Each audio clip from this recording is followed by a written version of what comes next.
The barefoot woman in the torn wedding dress collapsed into the snowdrift before Ethan could even pull over. Her skin was blue under the headlights, her breath coming in ragged clouds, and when she looked up at him through frozen mascara tracks, she whispered just 3 words. Please don't call anyone. This was no accident. This was escape. And somewhere in rural Connecticut, on the worst night of winter, 2 broken lives were about to collide in ways neither of them could survive unchanged. If you're watching from anywhere in the world tonight, hit that like button and drop your city in the comments below. I want to see how far this story travels. Now settle in, because what you're about to hear is a story about what happens when you choose yourself over everything you've ever known. The school hallway smelled like industrial cleaner and disappointment. Ethan Cole sat on the bench outside Mrs. Patterson's office, staring at the scuff marks on his work boots and trying not to check his phone again. He'd already texted his neighbor twice to confirm she could watch Lily for another hour. The overtime charge was going to hurt, but there was no avoiding this meeting. Not when your 8-year-old daughter stops talking in class. Not when the school psychologist uses words like concerning withdrawal and unprocessed trauma. The door opened. Mrs. Patterson stood there with that practiced smile teachers reserve for difficult conversations. The kind that says, I care very much, while their eyes say, this is my 4th meeting today, and I'm exhausted. Mr. Cole, thank you for waiting. Please, come in. Ethan followed her into the cramped office. Lily's drawings covered one wall, bright chaotic bursts of color that had slowly faded to gray over the past 2 years. The most recent ones were almost monochrome. He didn't need a degree in child psychology to understand what that meant. I want to start by saying Lily is a wonderful student, Mrs. Patterson began, settling behind her desk. Bright, creative, thoughtful. But we've noticed some patterns that worry us. Ethan's jaw tightened. She's quiet. She's always been quiet. It's more than that. Mrs. Patterson opened a folder. Though she didn't look at it, she'd probably memorized every word. She doesn't engage with other children during recess. She eats lunch alone. Yesterday, during group reading time, she simply left the circle and sat in the reading corner with her back to everyone. When I asked if she was okay, she didn't respond at all. The words landed like stones in Ethan's chest. He'd seen the same thing at home, Lily drifting through rooms like a ghost, responding to questions with nods instead of words, spending hours in her mother's old craft room just sitting on the floor. I'm doing everything I can, Ethan said quietly. I cook her favorite meals. I read to her every night. I know you are. Mrs. Patterson's voice softened. Mr. Cole, no one's questioning your dedication. Losing a parent is devastating for any child. Losing a mother at 6 years old. She paused. Lily needs professional support. A grief counselor who specializes in childhood trauma. I have some recommendations. I looked into counselors. Ethan cut her off, then immediately regretted his tone. He rubbed his face. Sorry, I looked into them. The good ones don't take our insurance. The ones who do have waiting lists 6 months long. Mrs. Patterson nodded like she'd heard this before. She probably had. There are some community programs. I work construction, 60 hours a week when the weather's good. I can't drive Lily across town twice a week for appointments. The frustration leaked into his voice despite his best efforts. I'm trying, I really am. But I can't split myself into 3 people. The silence that followed felt heavy with all the things neither of them could say. That single parenting was impossible. That grief didn't follow convenient schedules. That loving your child with everything you had sometimes still wasn't enough. Finally, Mrs. Patterson pulled out a pamphlet. This is a support group for families dealing with loss. They meet Saturday mornings at the community center, free childcare included. It's not therapy, but it's something. Ethan took the pamphlet without looking at it. Thank you. Mr. Cole? She waited until he met her eyes. You're not failing her. You're both just struggling, and that's okay. But she needs to know it's okay to struggle out loud. The words followed Ethan out to his truck. The parking lot was nearly empty now, most of the faculty already gone home to their own families. He sat in the driver's seat without starting the engine, staring at the pamphlet in his hands. Grief share, because you don't have to hurt alone. The tagline made something twist in his chest. But he did hurt alone. That was the whole problem. Sarah had been dead for 26 months. Not 2 years. 26 months. Because when you counted it day by day, week by week, the precision somehow made it more bearable, more real. He could still remember the exact weight of her in his arms when he carried her to the car that last morning, her skin already too warm with fever, her breath coming too fast. The doctor said later that the infection had spread so quickly there was nothing anyone could have done. Sepsis didn't negotiate. Ethan started the truck. The heat took forever to kick in. He'd been meaning to get the heater fixed for months. So he drove with his breath fogging in the cab, the defroster barely keeping the windshield clear. The highway was almost empty. Everyone with sense was already home, tucked away from the storm that had been threatening all day. Ethan watched the first flakes start to fall, fat and lazy, catching in his headlights. The weather report that morning had mentioned possible snow, but he hadn't been paying attention.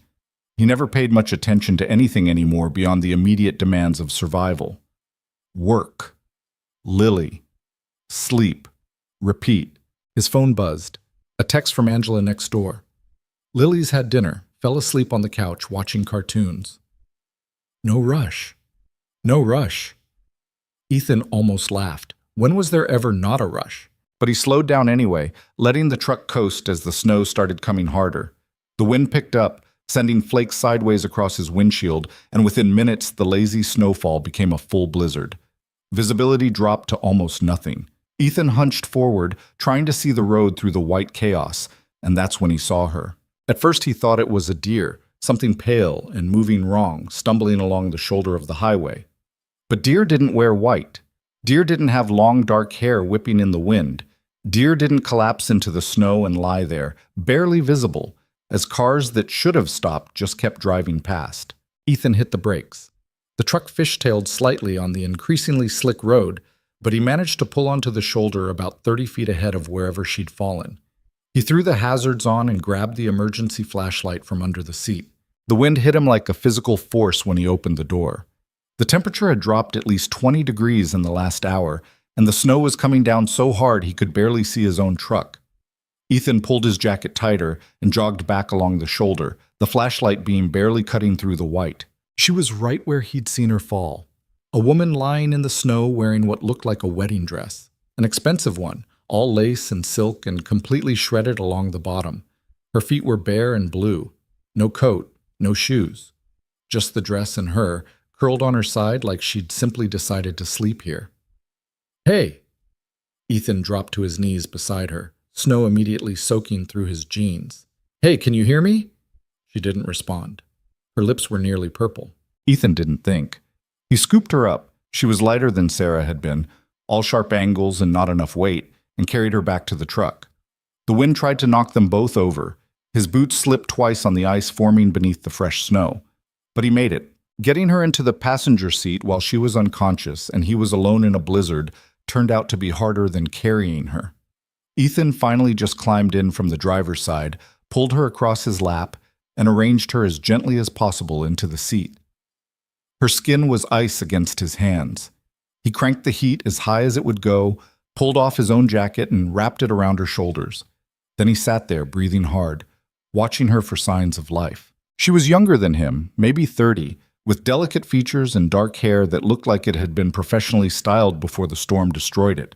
Even unconscious and half frozen, there was something elegant about her bone structure, something that whispered money louder than any words could.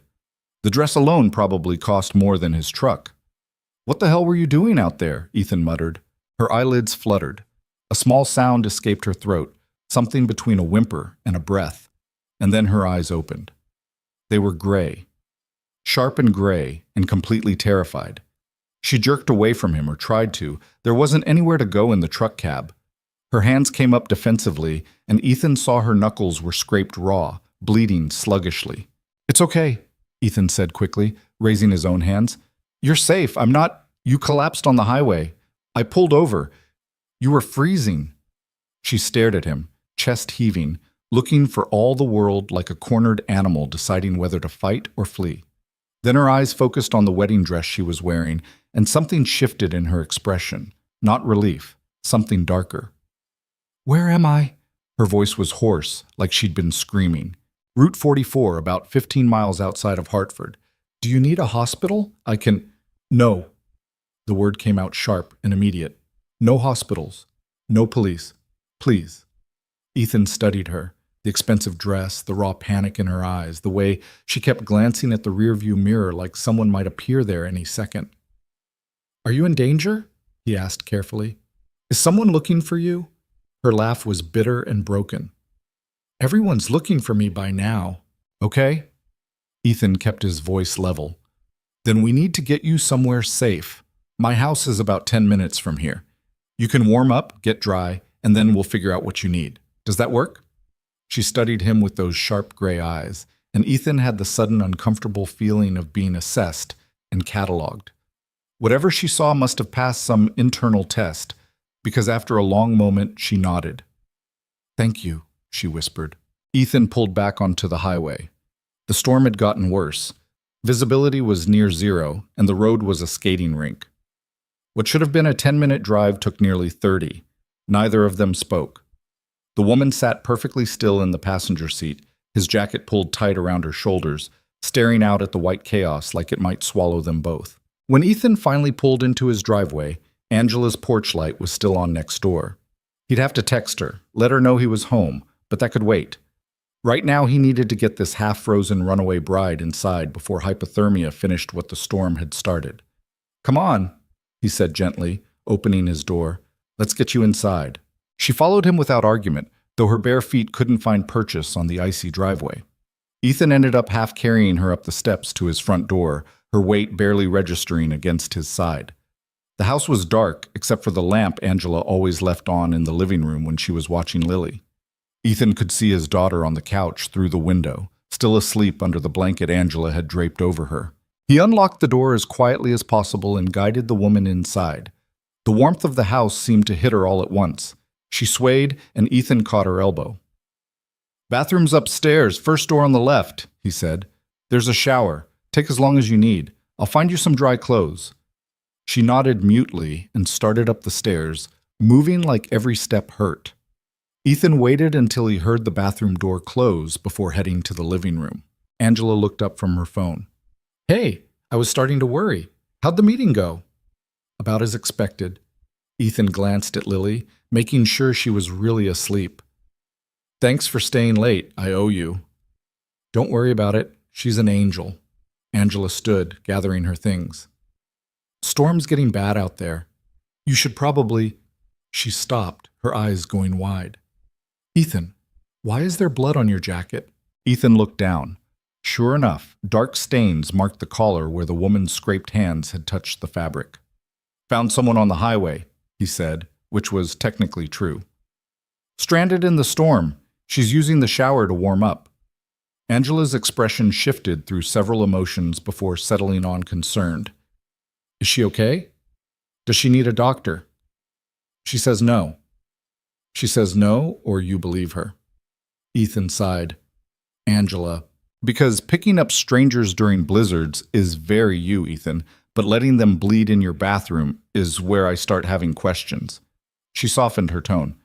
"I'm not trying to mother you, you're a good guy, sometimes too good, and good guys get taken advantage of."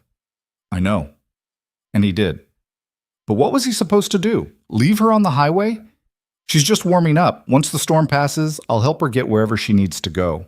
Angela studied him for a long moment, then nodded. "Okay, but text me tomorrow, all right? Let me know everything's fine." "I will." After Angela left, Ethan stood in the quiet living room and listened to the water running upstairs. Lily stirred on the couch, but didn't wake. The house settled around him with familiar creaks and sighs. He had no idea what he'd just brought into his home. But somehow, standing there in the dim lamplight with his sleeping daughter and a stranger in his shower, Ethan felt more present than he had in months.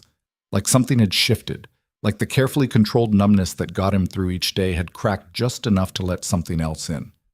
Upstairs, the water cut off. Ethan went to the linen closet and pulled out sweatpants, a thermal shirt, thick socks. He knocked gently on the bathroom door. "I'm leaving clothes out here for you."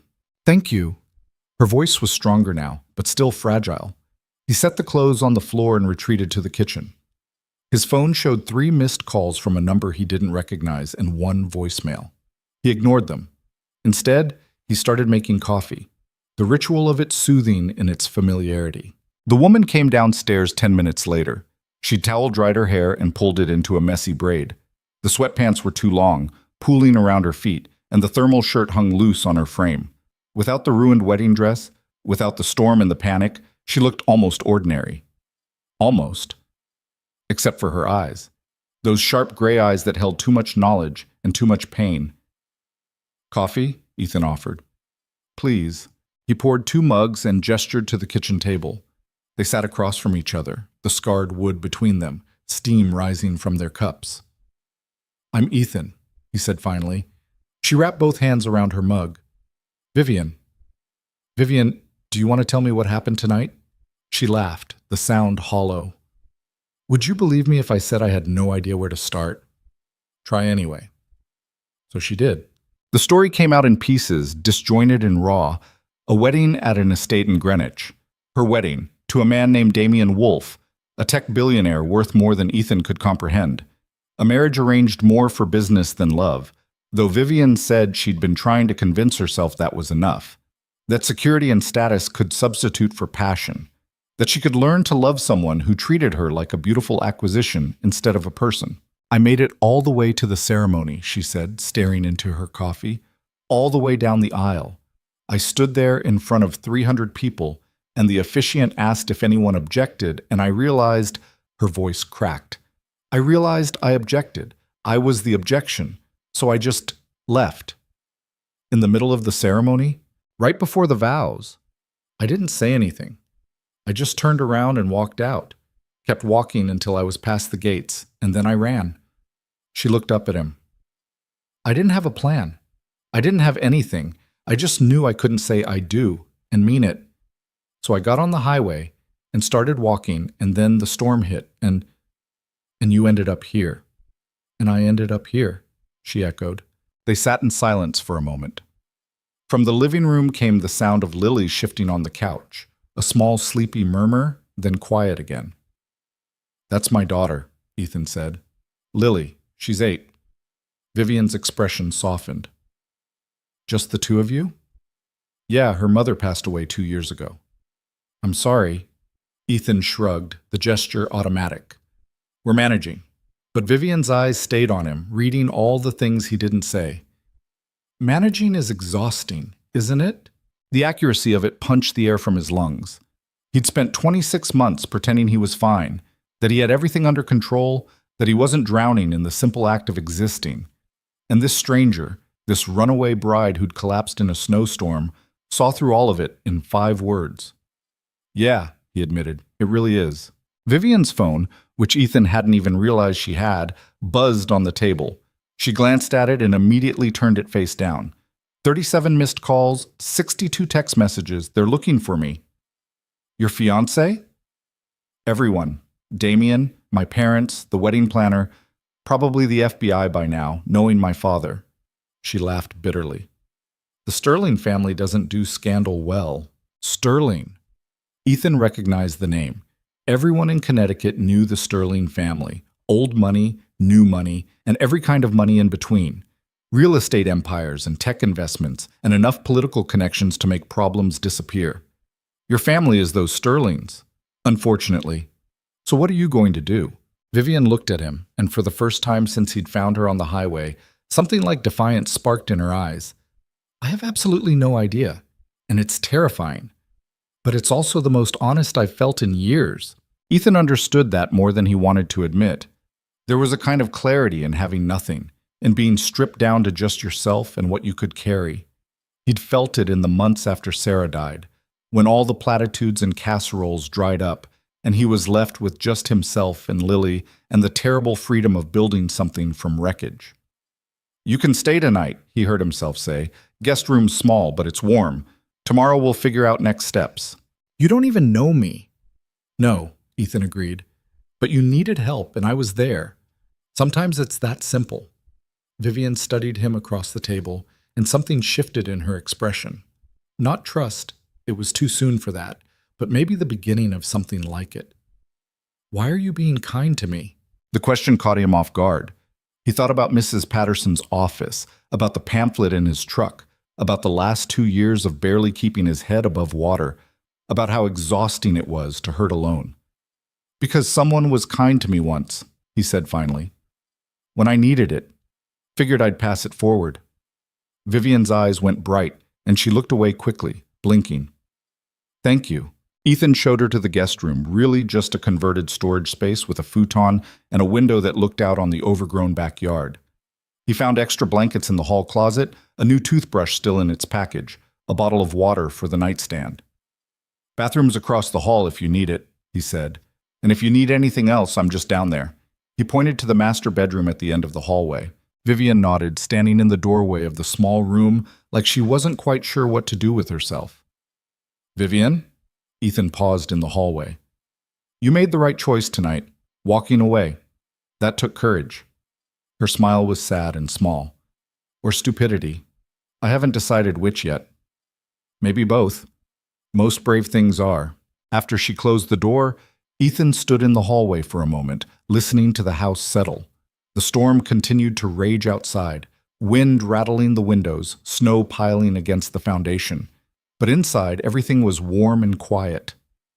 He checked on Lily, still asleep, still peaceful, and carefully carried her upstairs to her own bed. She mumbled something about purple flowers, but didn't wake. Ethan tucked the blanket around her shoulders and kissed her forehead. In his own room, he lay in the dark and listened to the storm. Sleep wouldn't come. His mind kept circling back to the woman down the hall, to the desperation in her voice when she'd said, I objected, to the way she'd looked at him when he'd offered her kindness like it was something rare and precious. Ethan's phone buzzed. Another text from Angela. Everything okay over there? He typed back. All good. Storm's bad. Everyone's safe. What he didn't text. I think I just did something that's going to change everything. Because he could feel it, the way you feel a shift in the weather before the barometer confirms it. Something had changed tonight. Some path had forked, and he'd chosen a direction without fully understanding where it led. He fell asleep to the sound of wind and possibility. Lily woke him at 6:30, standing beside his bed with her stuffed rabbit and a confused expression. Daddy, there's a strange lady in our house. Ethan sat up, heart racing before remembering. It's okay, baby. That's Vivian. She needed help last night. She's just staying with us until the storm passes. Oh. Lily processed this with the seriousness she applied to everything. Is she nice? I think so. Okay. And just like that, the crisis was averted. Lily climbed onto the bed and snuggled against his side. It's Saturday. Can we make pancakes? Absolutely. They went downstairs together. The house was still quiet, Vivian's door still closed. Ethan set Lily up with cartoons in the living room and started pulling ingredients from the cupboard. Flour, eggs, milk, the chocolate chips Lily loved. The familiar rhythm of it settled something in his chest. He was halfway through mixing the batter when Vivian appeared in the kitchen doorway.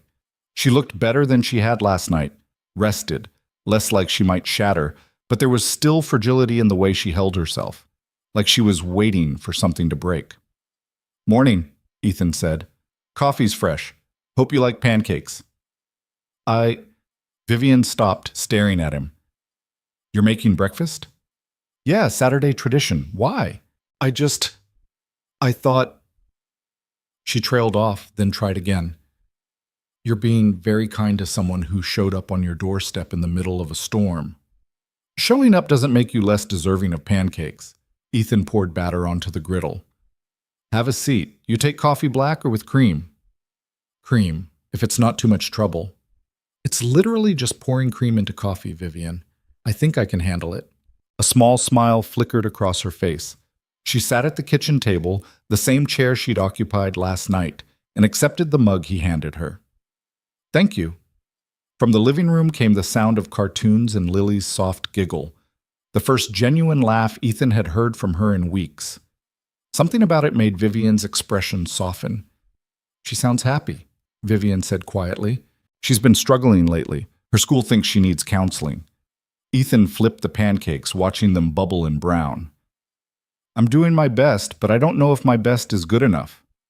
The fact that you're worried about it probably means it is. Ethan glanced at her. How do you figure? Bad parents don't question themselves. They just assume they're right, and everyone else is wrong. Vivian wrapped her hands around her mug. Trust me, I grew up with two of them. Before Ethan could respond, Lily appeared in the kitchen doorway, her rabbit dangling from one hand. She looked at Vivian with open curiosity. Are you the strange lady? Lily, Ethan warned gently, but Vivian laughed, the first real laugh Ethan had heard from her. I suppose I am. Is that okay? Lily considered this. You're wearing Daddy's clothes. I am. Mine got ruined in the storm. Oh. Lily stepped closer, still cautious but interested. I'm Lily. I'm 8. What's your name? Vivian. It's nice to meet you, Lily. Do you like chocolate chip pancakes? I don't know. I've never had them. This revelation clearly shocked Lily to her core. She turned to Ethan with wide eyes. Daddy, she's never had chocolate chip pancakes. That's so sad. Then it's a good thing we're making some this morning, Ethan said, hiding his smile. Lily climbed into her usual chair and patted the seat next to her. You can sit here, Vivian. Then you can have the first one when it's ready. That's very generous of you. I know. Lily swung her feet under the table. Daddy says sharing is important even when you don't want to. Do you have a daddy? Lily, Ethan said again, more firmly this time. Maybe Vivian doesn't want to answer 100 questions before breakfast. But Vivian's expression had gone soft again, watching Lily with something like wonder. It's okay. Yes, I have a father, but we don't talk very much. Why not? Because sometimes people hurt each other, even when they love each other. And when that happens, it's hard to know how to fix it. Lily absorbed this with the seriousness she gave to everything. Daddy says loving people is hard work. Is that what you mean? Yeah, Vivian said quietly. That's exactly what I mean. They ate pancakes at the kitchen table, Lily chattering about her favorite cartoon, Ethan asking questions to keep her talking, Vivian sitting quietly and listening with an expression that suggested she'd never experienced anything quite like this before. Which, given what Ethan knew about her background, was probably true. After breakfast, Lily dragged Vivian to the living room to show her the drawing she'd been working on. Something involving a princess and a dragon, and what might have been a spaceship, though Lily's artistic skills were still developing. Ethan cleaned up the kitchen and watched them through the doorway. Lily was explaining her drawing in intense detail, gesturing wildly, and Vivian was nodding like this was the most important art critique she'd ever participated in. His phone buzzed, a text from Angela. Storm's supposed to clear by this afternoon. You surviving over there? Ethan typed back. Better than expected. Which was true. He'd expected awkwardness, tension, the uncomfortable feeling of having a stranger in his space. Instead, there was something almost natural about having Vivian here, like she fit into the empty spaces he hadn't realized existed. It scared him a little. By midday, the storm had stopped. The world outside was buried under nearly 2 feet of snow, everything transformed and quiet. Lily pressed her face against the living room window, marveling at how the backyard had disappeared under white. Can we build a snowman? She asked. Maybe tomorrow when it's not so cold, Ethan said. Today we stay inside and stay warm. Lily accepted this with minimal complaint and went back to her cartoons. Vivian had migrated to the window, staring out at the snow-covered yard with an unreadable expression. You okay? Ethan asked quietly. I should call them, she said. My parents. Let them know I'm alive. They're probably terrified. Probably. But the second I do, they'll send someone to get me, take me back home, back to... She trailed off. Back to the life I ran from. So don't call them yet. Vivian looked at him. I can't hide forever. No.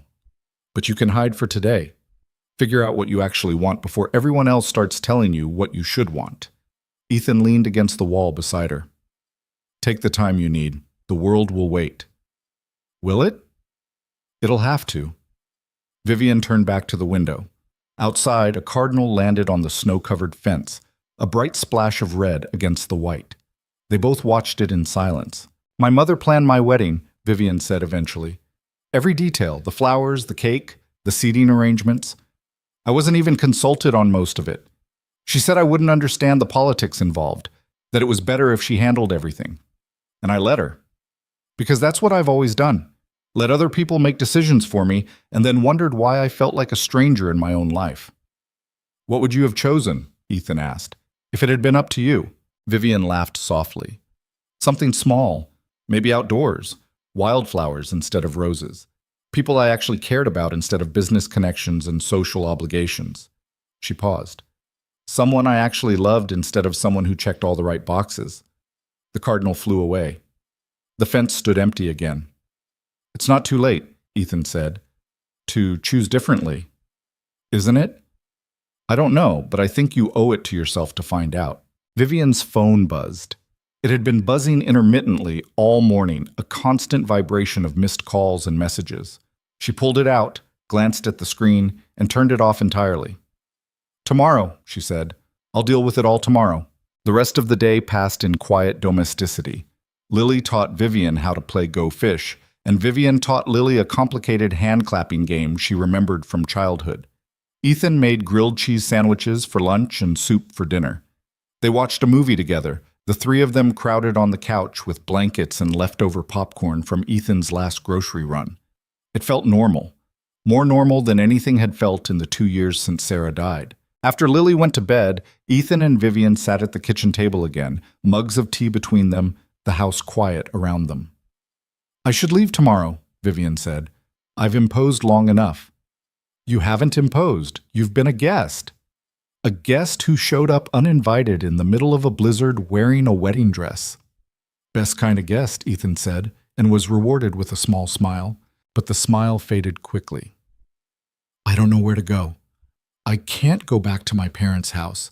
Damien will be there, or someone sent by him. And I don't have friends, not real ones, just people who liked being associated with the Sterling name. What about money? Do you have access to accounts?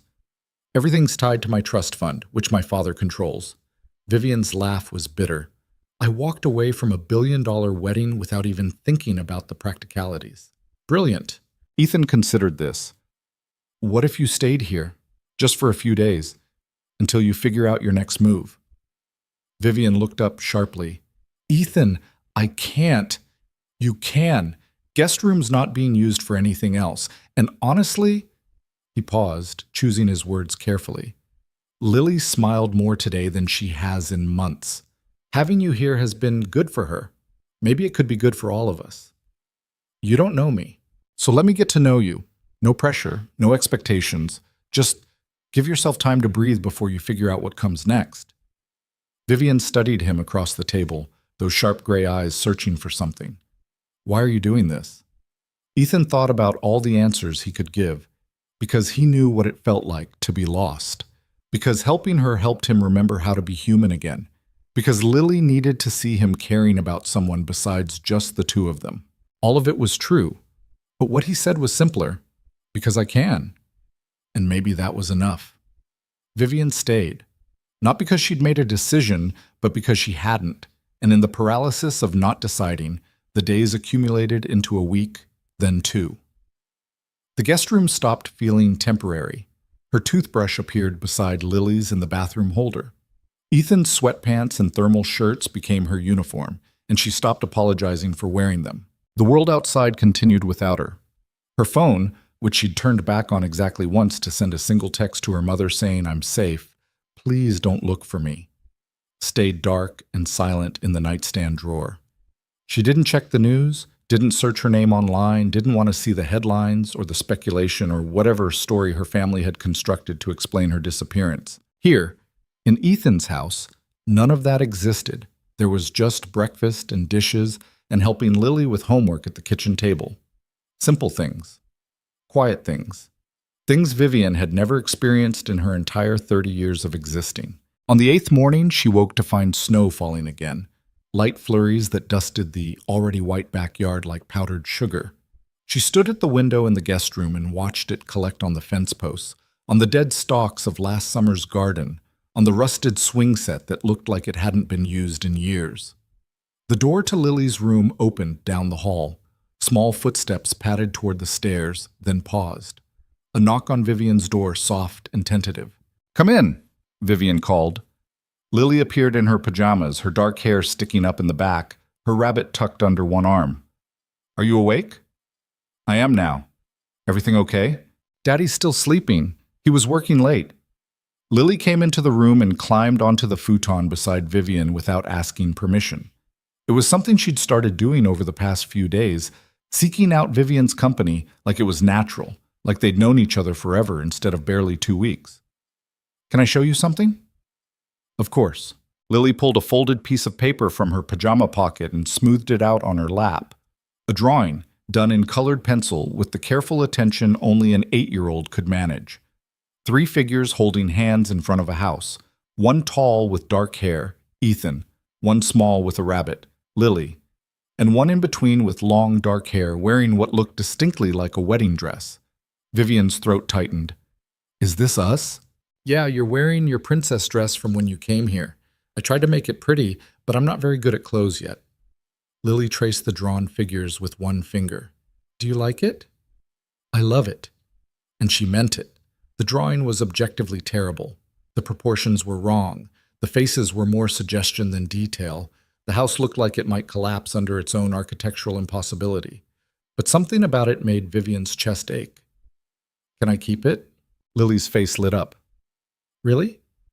Really? I'll put it right here. Vivian stood and tucked the drawing into the frame of the mirror above the dresser, so I can see it every day. Daddy has pictures of Mommy everywhere, Lily said quietly. In his room and in the hallway and on the fridge. He thinks I don't notice, but I do. He looks at them when he's sad. Vivian sat back down on the futon. This was dangerous territory. She could feel it. But Lily was looking at her with those serious dark eyes, waiting for something. A response. Understanding. Truth. Do you remember your mom? Vivian asked carefully. A little bit. She smelled like flowers, and she used to sing when she cooked dinner. Bad singing, Daddy says, but it made him laugh. Lily picked at a loose thread on her pajama pants. I remember her taking me to the park and reading me stories, but sometimes I forget her voice. That makes me feel bad. Forgetting doesn't mean you didn't love her. Daddy says that too, but I still feel bad. Lily looked up. Do you think she's mad at me? For forgetting? The question broke something in Vivian's chest. She pulled Lily close, tucking the small body against her side. No, sweetheart.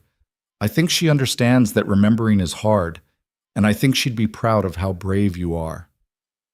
They sat like that for a while, watching the snow fall outside the window. Eventually, Lily's breathing evened out, and Vivian realized she'd fallen back asleep, curled against Vivian's ribs like a cat seeking warmth. Ethan found them like that 20 minutes later. He appeared in the doorway, hair rumpled from sleep, wearing the same flannel pants he'd been wearing every morning. His expression when he saw them together did something complicated, softened and tightened all at once. She snuck in here again? He asked quietly. She wanted to show me a drawing. Then we were talking, and she just... Vivian gestured at the sleeping child. I didn't want to wake her. Ethan crossed the room and carefully scooped Lily into his arms. She mumbled something incoherent but didn't wake, her head lolling against his shoulder. I'll put her back in her bed. She'll sleep another hour at least. But before he left, his eyes caught on the drawing tucked into Vivian's mirror frame. He went very still. She drew that this morning, Vivian said. Wanted me to have it. Ethan stared at the 3 figures holding hands, at his daughter's version of a family that included someone who wasn't Sarah. His jaw worked like he was trying to find words and couldn't. Ethan, it's fine, but his voice was rough. I'll be right back. He disappeared with Lily, and Vivian sat alone in the quiet guest room, wondering if she'd just crossed some invisible line she shouldn't have. When Ethan came back downstairs 15 minutes later, Vivian was in the kitchen making coffee. She'd learned where everything was kept. The mugs in the cupboard above the sink, the coffee in the freezer to keep it fresh, the cream in the back of the fridge behind the milk. Small details of his life that she'd absorbed without meaning to. He stood in the doorway, watching her pour 2 cups. I'm sorry, Vivian said without turning around. About the drawing. If it made you uncomfortable. It didn't. Ethan came into the kitchen and took the mug she offered. Or it did, but not because of you. It's just, Lily hasn't drawn anything with more than one person in it since Sarah died. It was always just her, or her and the rabbit, seeing her include someone else. He stopped, took a breath. It's good. It means she's healing. I just wasn't prepared for it. She talked about her mom this morning, asked if Sarah would be mad at her for forgetting. What did you tell her? That forgetting doesn't mean she didn't love her, that her mom would understand. Vivian wrapped both hands around her mug. Was that okay? It was perfect. Ethan leaned against the counter. She doesn't talk about Sarah much, not to me anyway. I think she's trying to protect me. Like if she doesn't mention it, I won't be sad. Kids are smarter than we give them credit for. Yeah. He sipped his coffee, then looked at her over the rim of the mug. You're good with her. Natural. Like you've done this before, Sway. I haven't. I'm an only child, and my parents weren't exactly the hands-on type. Nannies and boarding schools mostly. Vivian smiled, but it felt sad. This is all new to me. The pancakes and the homework help, and the bedtime stories. I never realized how much I missed not having it. You can stay as long as you want, you know. I meant that. Ethan, I can't live in your guest room forever. Why not? The question was so genuine it startled her. Because it's your house. Your life. I'm just hiding. Maybe. Or maybe you're figuring things out. There's a difference. Ethan set his mug down. Look, I know this is temporary. I know eventually you'll go back to your life, or start a new one, or whatever you decide to do. But while you're here, you're not a burden. You're helping.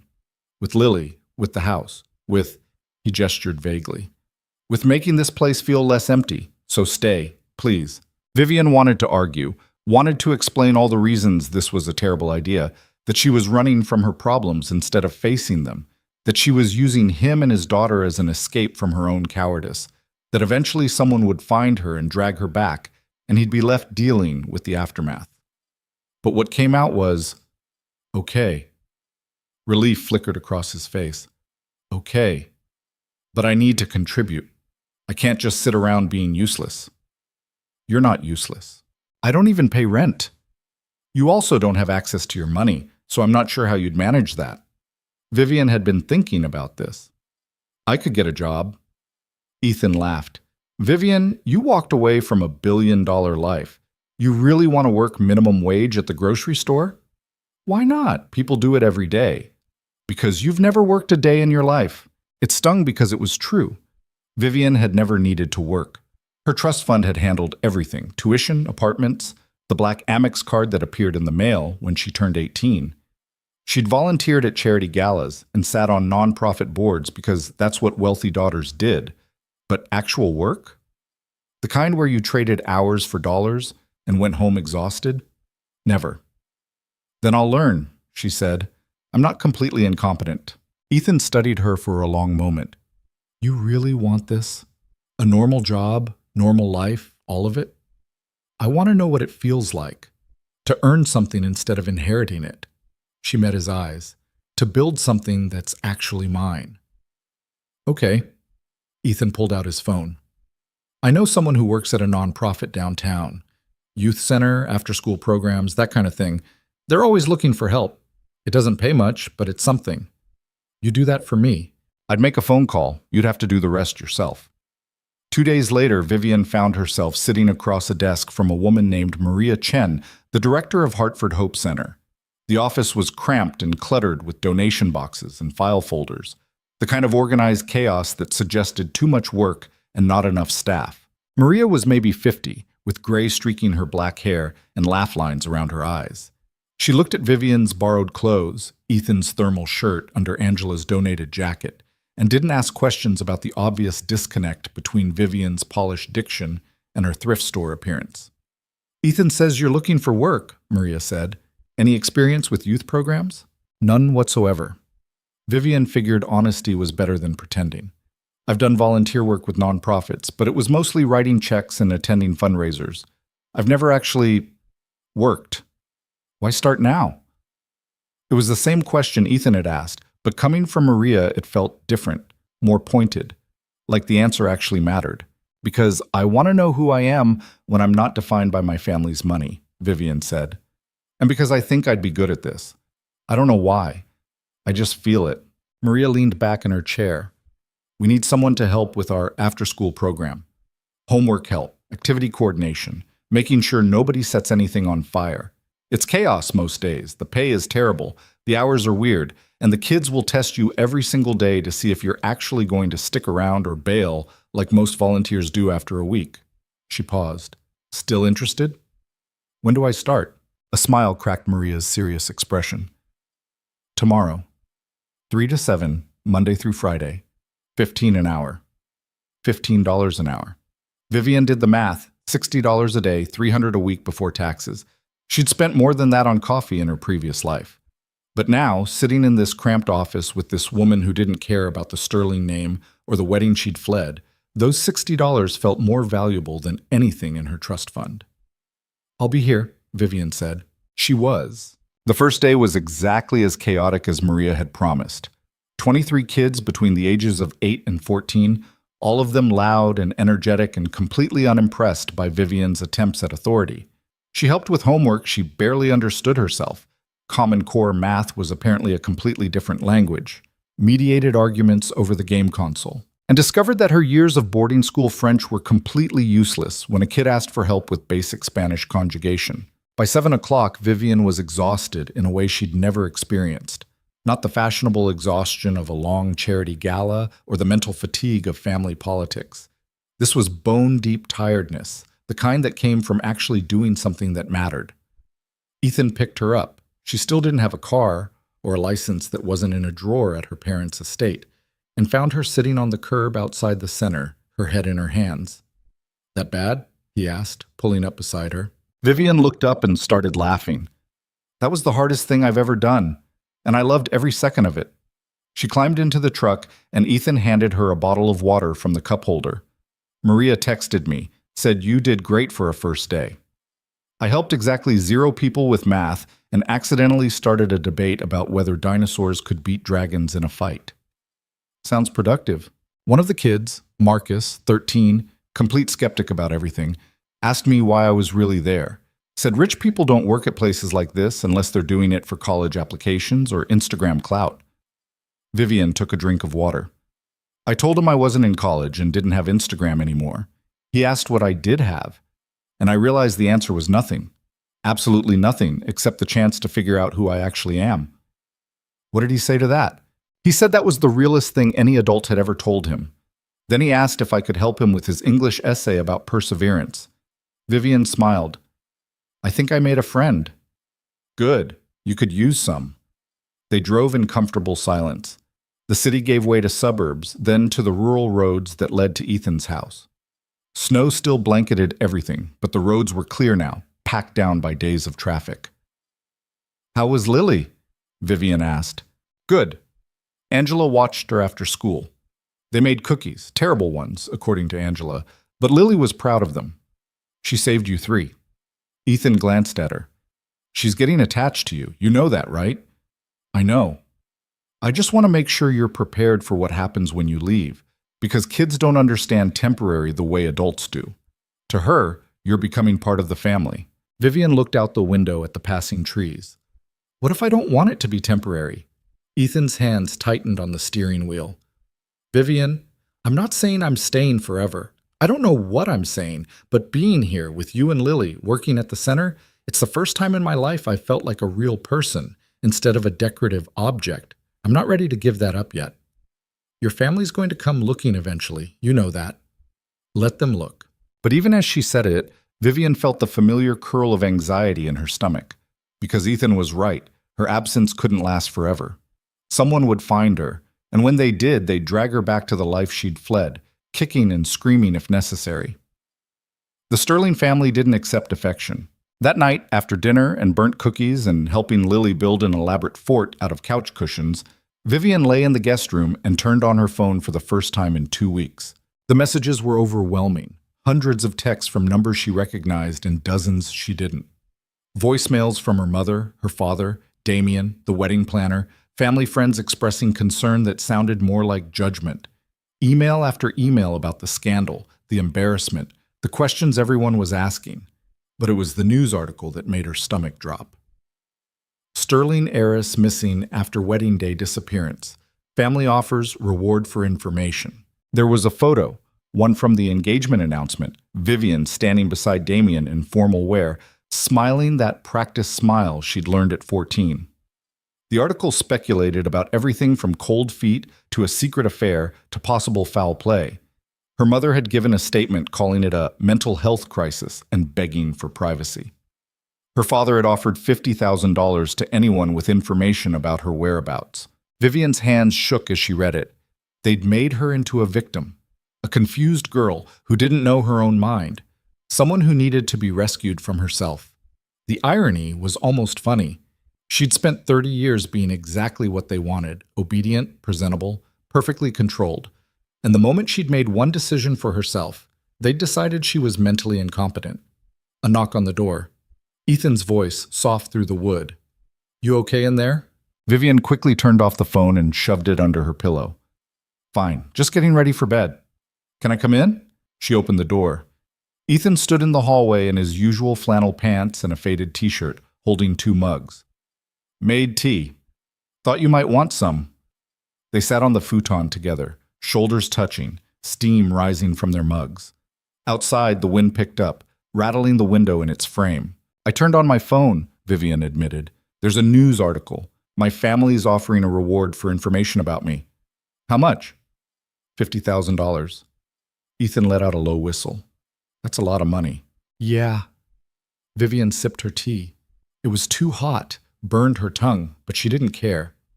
"Someone's going to recognize me eventually, at the center or at the grocery store or just walking down the street, and they'll call the number, collect the reward, and my father will send people to bring me home." "Do you want to go home?" "No, but wanting something and being able to keep it are different things." Ethan was quiet for a moment. Then, "My wife used to say that courage isn't about not being afraid. It's about being terrified and doing the thing anyway. She said it when she was sick near the end, said she was scared of dying, but more scared of not really living before she did." His voice went rough. "I think about that a lot, about how she kept choosing to live fully, even when she knew time was running out." Vivian turned to look at him. His profile in the dim lamplight looked carved from something solid and sad. "You loved her a lot." "I did. I still do. That doesn't just stop."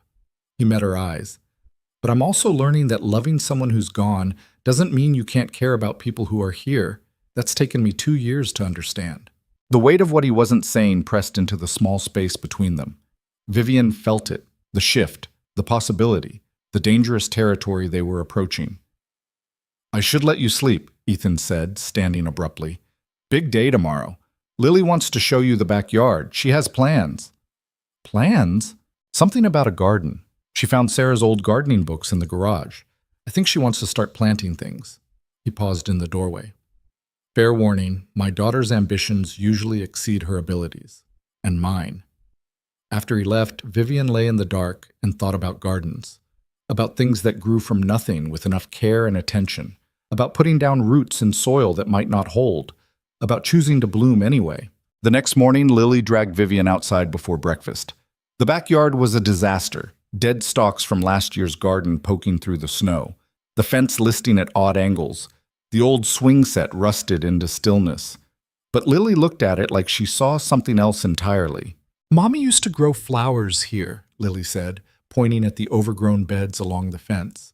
"Roses and tulips, and lots of purple ones I don't remember the name of. Daddy says they were her favorite, but after she died, everything died too. He stopped watering them." Vivian knelt in the snow beside one of the beds. Underneath the dead stalks, she could see the faint green of something trying to grow. Spring bulbs, maybe, forcing their way up despite the cold. "They're not all dead," Vivian said softly. "Look, some of them are coming back." Lily crouched beside her, eyes wide. "Really?" "Really. They're just sleeping, waiting for the right time. Can we wake them up?" "We can try." They spent the morning clearing the beds, pulling dead stalks, removing debris, exposing the soil underneath. Ethan watched from the back door, coffee in hand, an expression on his face that Vivian couldn't quite read. By lunchtime, the beds were cleared and ready. The snow had melted in patches where they'd been working, revealing dark earth beneath. Lily's cheeks were flushed from exertion, her hands dirty, her smile wider than Vivian had ever seen it. "We need seeds," Lily announced. "And those little markers so we remember what we planted where.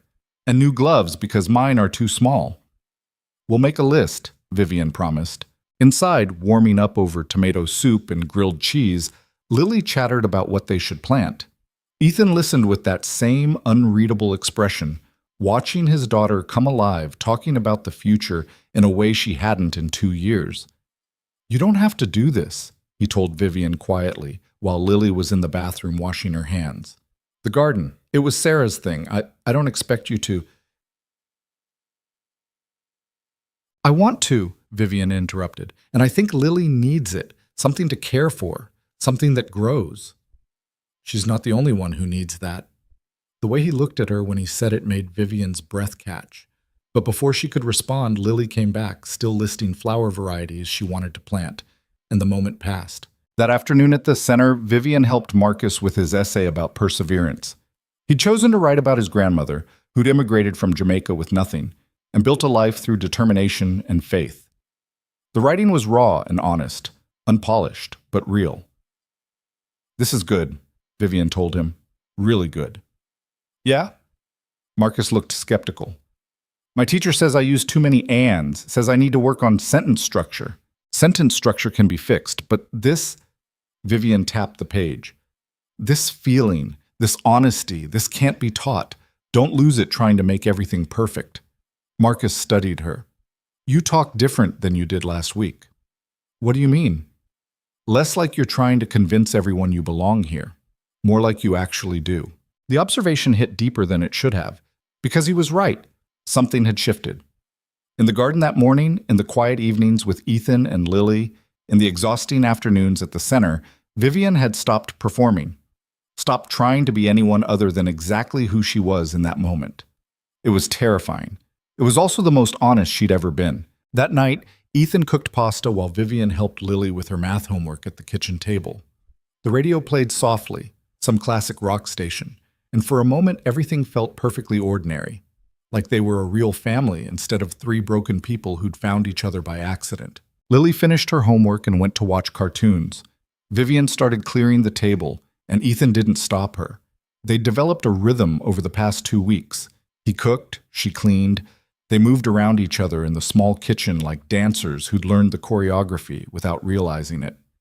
"Angela invited us for dinner tomorrow," Ethan said, rinsing dishes. "Her and her husband. Said she wants to properly meet the mysterious house guest." "Should I be worried?" "Probably.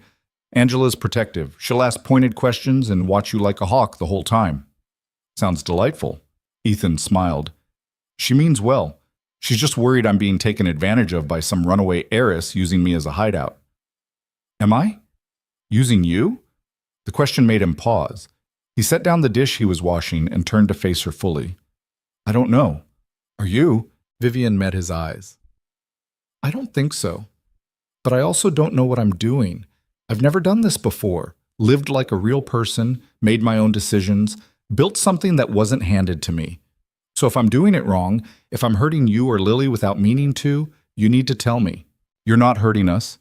His voice was quiet but certain. "If anything, you're helping. Lily's happier. The house feels less empty, and He stopped, seemed to reconsider whatever he'd been about to say. "I'm glad you're here, that's all."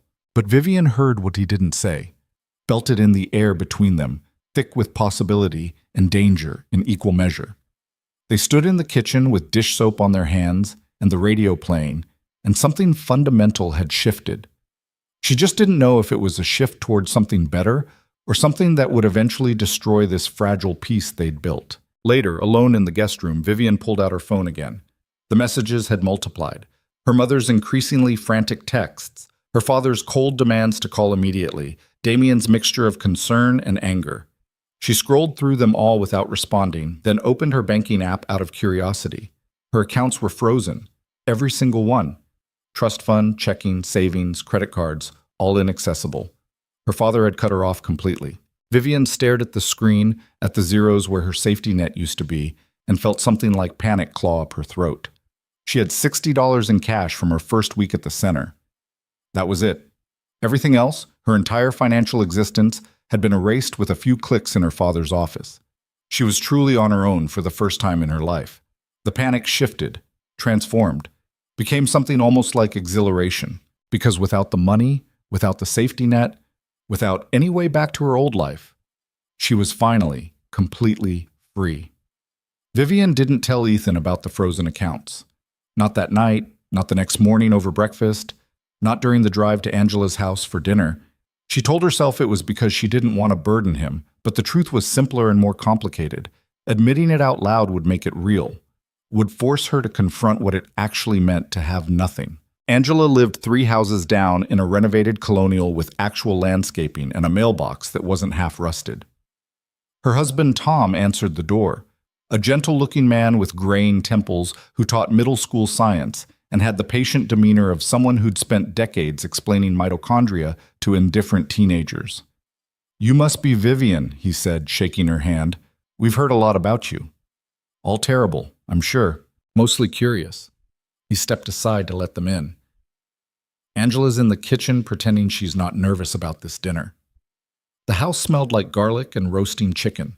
Lily immediately disappeared with Angela's golden retriever, and Ethan followed Tom to help with something in the garage, leaving Vivian alone to face Angela in her natural habitat. The kitchen was immaculate: granite counters, professional-grade appliances, the kind of space that appeared in home magazines. Angela stood at the stove wearing an apron that said, "I turned grapes into wine," and stirring something that smelled incredible. "Can I help?" Vivian offered. "You can sit and keep me company." Angela pointed at the island with her wooden spoon. "Wine's in the fridge if you want some. Glasses are in the cabinet above it." Vivian poured 2 glasses of white and slid one across the counter. Angela took it without stopping her stirring, eyes assessing Vivian in a way that felt both maternal and surgical. "So," Angela said, "how are you finding small-town Connecticut after—" She gestured vaguely. "Whatever life you had before? Different? Good different or bad different?" "I'm still deciding." Angela smiled, but it was sharp. "Ethan's a good man, one of the best I know. After Sarah died, he could have fallen apart completely, and no one would have blamed him. But he didn't. He kept going for Lily, worked himself half to death, stopped sleeping, stopped taking care of himself, but he kept her world stable. You know what I'm saying? That he's been through enough, and I shouldn't make it worse. That he deserves honesty. Whatever you're running from, whatever brought you here, he deserves to know what he's getting into." Angela's expression softened slightly. "I'm not saying leave. I'm saying be straight with him. He's already buried one person he loved. He doesn't need to get attached to someone else who's going to disappear." The words landed like stones. Vivian took a long drink of wine and tried to figure out how to respond to a warning that was completely fair and completely terrifying. "I'm not trying to hurt him," Vivian said quietly. "Or Lily. I know I'm temporary. I know eventually I'll have to figure out my real life instead of hiding in someone else's. But right now, this is the only honest thing I've ever done. And walking away from it feels like giving up the only piece of myself I've managed to find." Angela studied her for a long moment, then nodded. "Fair enough. But when you do figure out your real life, you tell him before you go. Don't just vanish. He couldn't handle that. Neither could Lily." "I won't." The promise felt both sincere and impossible, because how could Vivian promise anything when she had no idea what tomorrow looked like, let alone next week or next month? Dinner was surprisingly easy after that. Tom told terrible dad jokes that made Lily giggle uncontrollably. Angela grilled Ethan about a construction project going wrong, and he vented about incompetent subcontractors with the kind of passion usually reserved for actual betrayals. Vivian sat and listened and contributed occasionally, feeling like an anthropologist studying some foreign culture called normal family dinner. "So Vivian," Tom said during dessert, homemade apple pie that Angela claimed was from a box mix but definitely wasn't. "Ethan mentioned you're working at Hartford Hope Center now. How's that going?" "It's chaos," Vivian admitted, "but good chaos. The kids are brutally honest in a way I'm not used to. Nobody cares about being polite or impressive. They just say what they mean." "Must be refreshing after whatever world you came from." Angela kicked him under the table. Tom winced but didn't apologize. "It is," Vivian said. "Where I'm from, everyone's performing all the time. Everything's about appearances and status and who knows who. The kids at the center don't care about any of that. They just want someone to actually listen to them." "And do you?" Angela asked. "Listen? I'm trying to learn how." Lily tugged on Vivian's sleeve. "Tell them about the garden." So Vivian did, explaining the overgrown beds and the spring bulbs fighting their way through frozen ground, and Lily's ambitious plans involving approximately 700 different flower varieties. Sarah loved that garden, Angela said softly, glancing at Ethan. Spent every weekend out there. It broke my heart watching it die after she did. It's not dead, Lily insisted. Just sleeping. Vivian said so. We're going to wake it up. The conviction in her voice made something catch in Vivian's throat. This 8-year-old girl who'd spent 2 years withdrawn and silent was suddenly passionate about bringing dead things back to life. The metaphor was almost too obvious to bear. After dinner, while Ethan and Tom cleaned up, Angela pulled Vivian onto the back porch. The night was cold but clear, stars visible through the bare branches of oak trees. I was too hard on you earlier, Angela said. In the kitchen. That wasn't fair. It was honest. Honest and fair aren't always the same thing. Angela wrapped her arms around herself against the cold. Truth is, I haven't seen Ethan smile like he did tonight in 2 years. And Lily's like a different kid. So whatever you're doing, it's working. I just don't want to see them hurt when it ends. What makes you so sure it'll end? Because everything does. The only question is whether it ends clean or messy. Angela looked at her. You seem like someone who's used to messy. Vivian thought about the frozen accounts, the reward for her whereabouts, the family that had essentially disowned her for choosing herself over their plans. Yeah, messy's pretty much my specialty. Then maybe try clean this time, for their sake. They went back inside before Vivian could formulate a response. Ethan drove them home through empty streets, Lily asleep in the back seat within 5 minutes, and Vivian staring out the window at dark houses and quiet lives. Angela give you the protective neighbor speech? Ethan asked. Something like that. She means well. I know, and she's right. I am going to hurt you eventually, both of you, because I don't know how to do this. Live a real life, make real connections, be a real person instead of just playing one. I'm going to mess it up. Ethan was quiet for a moment. Maybe, but you're here now. That counts for something. Does it? Yeah, it does. But lying in bed that night, Vivian couldn't shake Angela's warning because she was right about the ending. Everything ended. The only question was how much damage Vivian would cause before it did.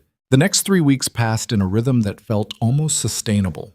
Vivian worked at the center Monday through Friday, came home exhausted and satisfied, helped Lily with homework, cooked dinner with Ethan. On weekends, they worked in the garden, clearing beds, preparing soil, arguing good-naturedly about whether tulips or daffodils should go along the fence line. The weather warmed incrementally. March gave way to April. The bulbs that had been sleeping started waking up. Vivian's second paycheck came, $240 after taxes, the most money she'd ever actually earned herself. She wanted to frame it. Instead, she bought gardening supplies and groceries and socks that actually fit instead of Ethan's 2 large ones. At the center, Marcus finished his perseverance essay and got an A-. A girl named Jasmine asked Vivian to help her practice for a debate team tryout. 2 brothers who'd been failing math started showing up early to get extra help before the other kids arrived. Small victories that felt monumental. Maria pulled Vivian aside one afternoon. You're good at this. The kids trust you. That's rare. I'm just showing up. That's exactly what makes it rare. Maria hesitated. Look, I don't know your story. Why you're here, where you came from, what you're running from. But whatever it is, you're making a difference. I hope you stay. Vivian wanted to promise she would, but promises felt dangerous when her entire existence was built on borrowed time and someone else's generosity. That night, Ethan found her sitting in the garden after Lily went to bed. The evening was warm enough that Vivian had come outside in just a sweater, her hands dirty from planting the last of the tulip bulbs. The beds were transformed now, neat and ready, marked with small wooden stakes indicating what would bloom where. It looks good, Ethan said, settling onto the ground beside her. Really good. Lily did most of the planning. I just followed instructions. She's happy. Happier than I've seen her since before Sarah got sick. He pulled a blade of grass, twisted it between his fingers. Her teacher called today. Said Lily's participating in class again. Laughing with other kids at recess. Drawing pictures with more than one person in them. That's good, right? It's great. It's everything I've been hoping for since she stopped talking. Ethan's voice went rough. But it scares me too, because all of this, her healing, the garden, the way this house feels alive again, it's because of you. And when you leave, I'm not leaving. The words came out before Vivian could stop them. Ethan went very still beside her. What? I'm not leaving, Vivian repeated, trying to make sense of her own declaration. I know I said this was temporary. I know I'm still figuring things out, but I don't want to go back to my old life. I want this, whatever this is. Vivian, you can't just decide. Why not?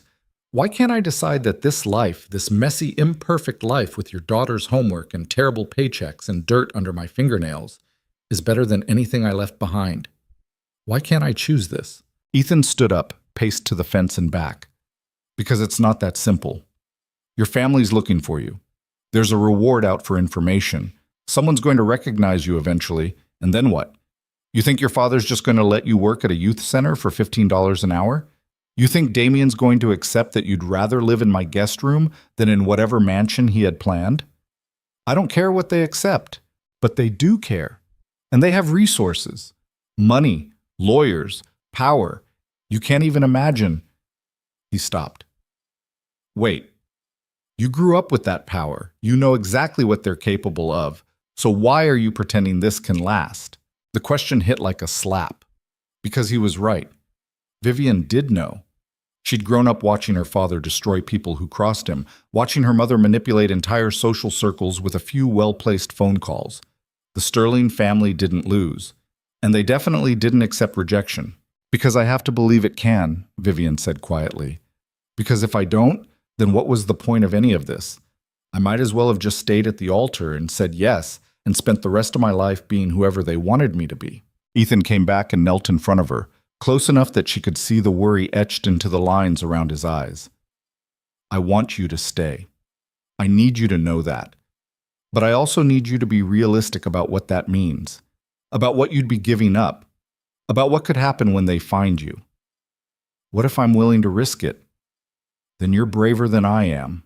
They sat in the growing dark, surrounded by the garden they'd built together. And Vivian felt the weight of everything unsaid pressing between them. The attraction that had been building for weeks, the way she'd catch him watching her sometimes with an expression that made her breath stop. The moments when their hands would touch while cooking or their shoulders would brush while reading to Lily, and the air would go electric with possibility. Sarah's ghost lived in this house.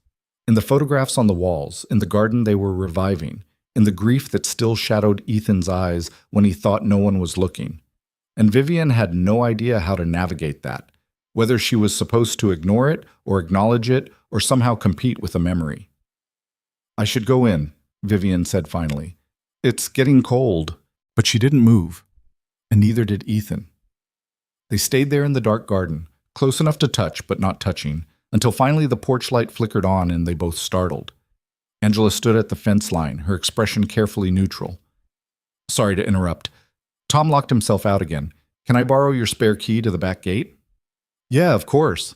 Ethan stood, brushed dirt from his jeans. It's in the garage. I'll grab it. He disappeared inside, leaving Vivian alone with Angela's knowing look. That looked intense, Angela said. We were just talking. Right, talking. Angela's smile was gentle. For what it's worth, I think you're good for him. Both of them. I was wrong to warn you off.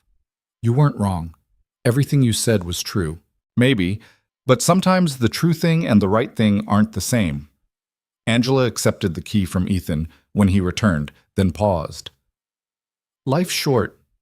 Sarah taught me that. Don't waste it being scared of what might go wrong. Sometimes you just have to trust that it'll work out. After she left, Vivian and Ethan stood in the awkward silence of a conversation interrupted. I'm going to bed, Vivian said. Long day tomorrow. She made it 3 steps before Ethan caught her hand. Not grabbing, just touching, his fingers loose around hers, giving her every opportunity to pull away. I'm scared too, he said quietly, of this, of what it means, of caring about someone again and watching it fall apart. But Angela's right. Life's too short to waste it being careful. Vivian turned back to face him. In the dim light from the porch, his expression was open and vulnerable in a way she'd never seen before. What are you saying? I'm saying I want you to stay. Not as a guest, Not as someone temporarily hiding from her life, as someone who's choosing to be here, choosing this, choosing us. Ethan, you don't have to answer now. Just think about it. Really think about it. What it would mean, what you'd be giving up, what you'd be gaining. His hand tightened slightly around hers. And if you decide to stay, I promise I'll do everything I can to make sure you never regret it. He let go and went inside, leaving Vivian standing alone in the garden with her heart racing and her mind spinning and the impossible choice hanging in front of her like a door she could walk through or walk away from. She stayed outside for another hour, sitting on the cold ground, watching stars appear one by one through the bare branches overhead. Her phone was in her pocket. She'd started carrying it again, though she never turned it on. Now she pulled it out and stared at the dark screen. One call. That's all it would take. One call to her mother, and a car would be here within the hour. She'd be whisked back to Greenwich, back to climate-controlled luxury and infinite resources, and a life mapped out by people who knew better than she did what was good for her. Or she could delete her mother's number, block everyone who'd ever been part of that life, commit fully to this new existence built on minimum wage and secondhand clothes and a family that wasn't hers by blood, but felt more real than anything she'd ever known. Vivian turned the phone on. 317 new messages, 42 voicemails, headlines from news sites about the search for the missing Sterling heiress. A message from Damien that simply said, "When I find you, and I will find you, we're going to have a serious conversation about this embarrassing little episode." The casual certainty of it made her hands shake. Not if he found her. When? Because to Damien, to her father, to everyone in that world, her choices didn't actually matter. She was a problem to be solved, a possession to be recovered, a child throwing a tantrum who would eventually come to her senses. Vivian opened her banking app one more time. Still frozen. Still zeros where her safety net used to be. Then she opened her email and started composing. "Dear Mother, I'm writing this because I owe you honesty, even though I know you won't accept it. I'm not missing. I'm not having a mental health crisis. I'm not being held against my will or manipulated or confused. I left my wedding because I didn't want to marry Damien. I don't want the life you and Father planned for me. I don't want to be a Sterling in the way you need me to be. I know you've frozen my accounts. I know about the reward. I know you're looking for me. But I'm asking you, please stop. Let me go. Let me build something that's actually mine. I'm safe. I'm working. I'm learning what it means to be a real person instead of a decorative object in someone else's empire. And for the first time in my life, I'm happy. Please don't take this away from me. Vivian." She read it 3 times, her finger hovering over the send button. Everything in her that had been trained for 30 years to be obedient and proper and grateful screamed at her to delete it, to apologize, to come home. Instead, she hit send. The email whooshed away into the digital void. There was no taking it back now, no pretending she hadn't made a choice. Vivian deleted every message without reading them. Blocked Damien's number, blocked her father's, left only her mother's contact information, one small thread connecting her to the life she was walking away from. Then she went inside and found Ethan sitting at the kitchen table with a cup of coffee he wasn't drinking, staring at nothing. "I sent an email to my mother," Vivian said. "Told her I'm not coming back, asked her to stop looking for me."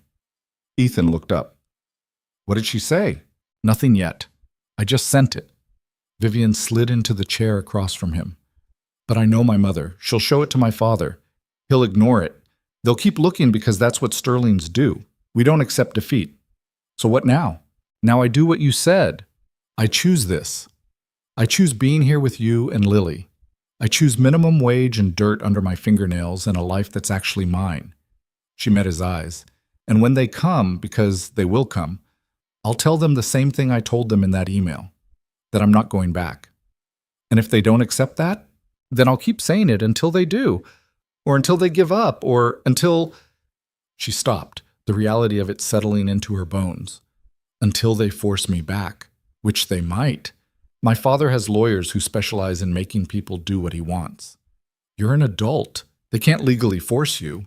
They can make life impossible for anyone who helps me." Vivian's voice went quiet. "They could come after you, make your life hell, harass you at work, find some way to hurt you just for giving me shelter. The Sterling family doesn't lose gracefully." Ethan reached across the table and took her hand. Let them try. I'm not afraid of your father's lawyers. You should be, maybe, but I'm more afraid of letting you walk away because it might get complicated. His grip tightened. You've spent your whole life being afraid of disappointing people who never actually saw you. Don't start being afraid of people who actually do. The words cracked something open in Vivian's chest.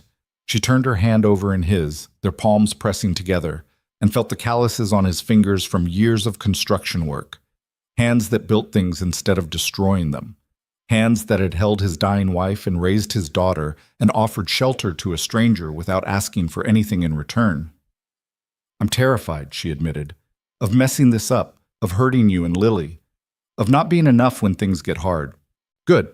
That means you actually care. Ethan stood, pulling her up with him. Come here. He wrapped his arms around her, and Vivian let herself collapse into the embrace. She pressed her face against his shoulder and breathed in the smell of sawdust and laundry detergent and something uniquely him. They stood like that in the quiet kitchen, holding each other while the refrigerator hummed and the house settled, and somewhere upstairs Lily slept peacefully, unaware that the adults were trying to figure out how to keep their fragile world from shattering. We'll figure it out, Ethan murmured into her hair. Whatever happens, we'll figure it out together. Vivian wanted to believe him, wanted to believe that wanting something badly enough could make it real.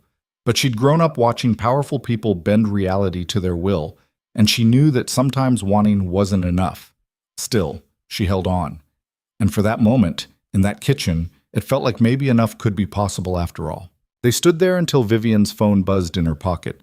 She pulled back, looked at the screen, and her stomach dropped. A response from her mother. Just 2 words. Address. Now. She wants to know where I am, Vivian said. Are you going to tell her? Vivian looked at Ethan, at his worried eyes and his rumpled t-shirt and the kitchen behind him with Lily's drawings on the refrigerator and coffee mugs drying by the sink.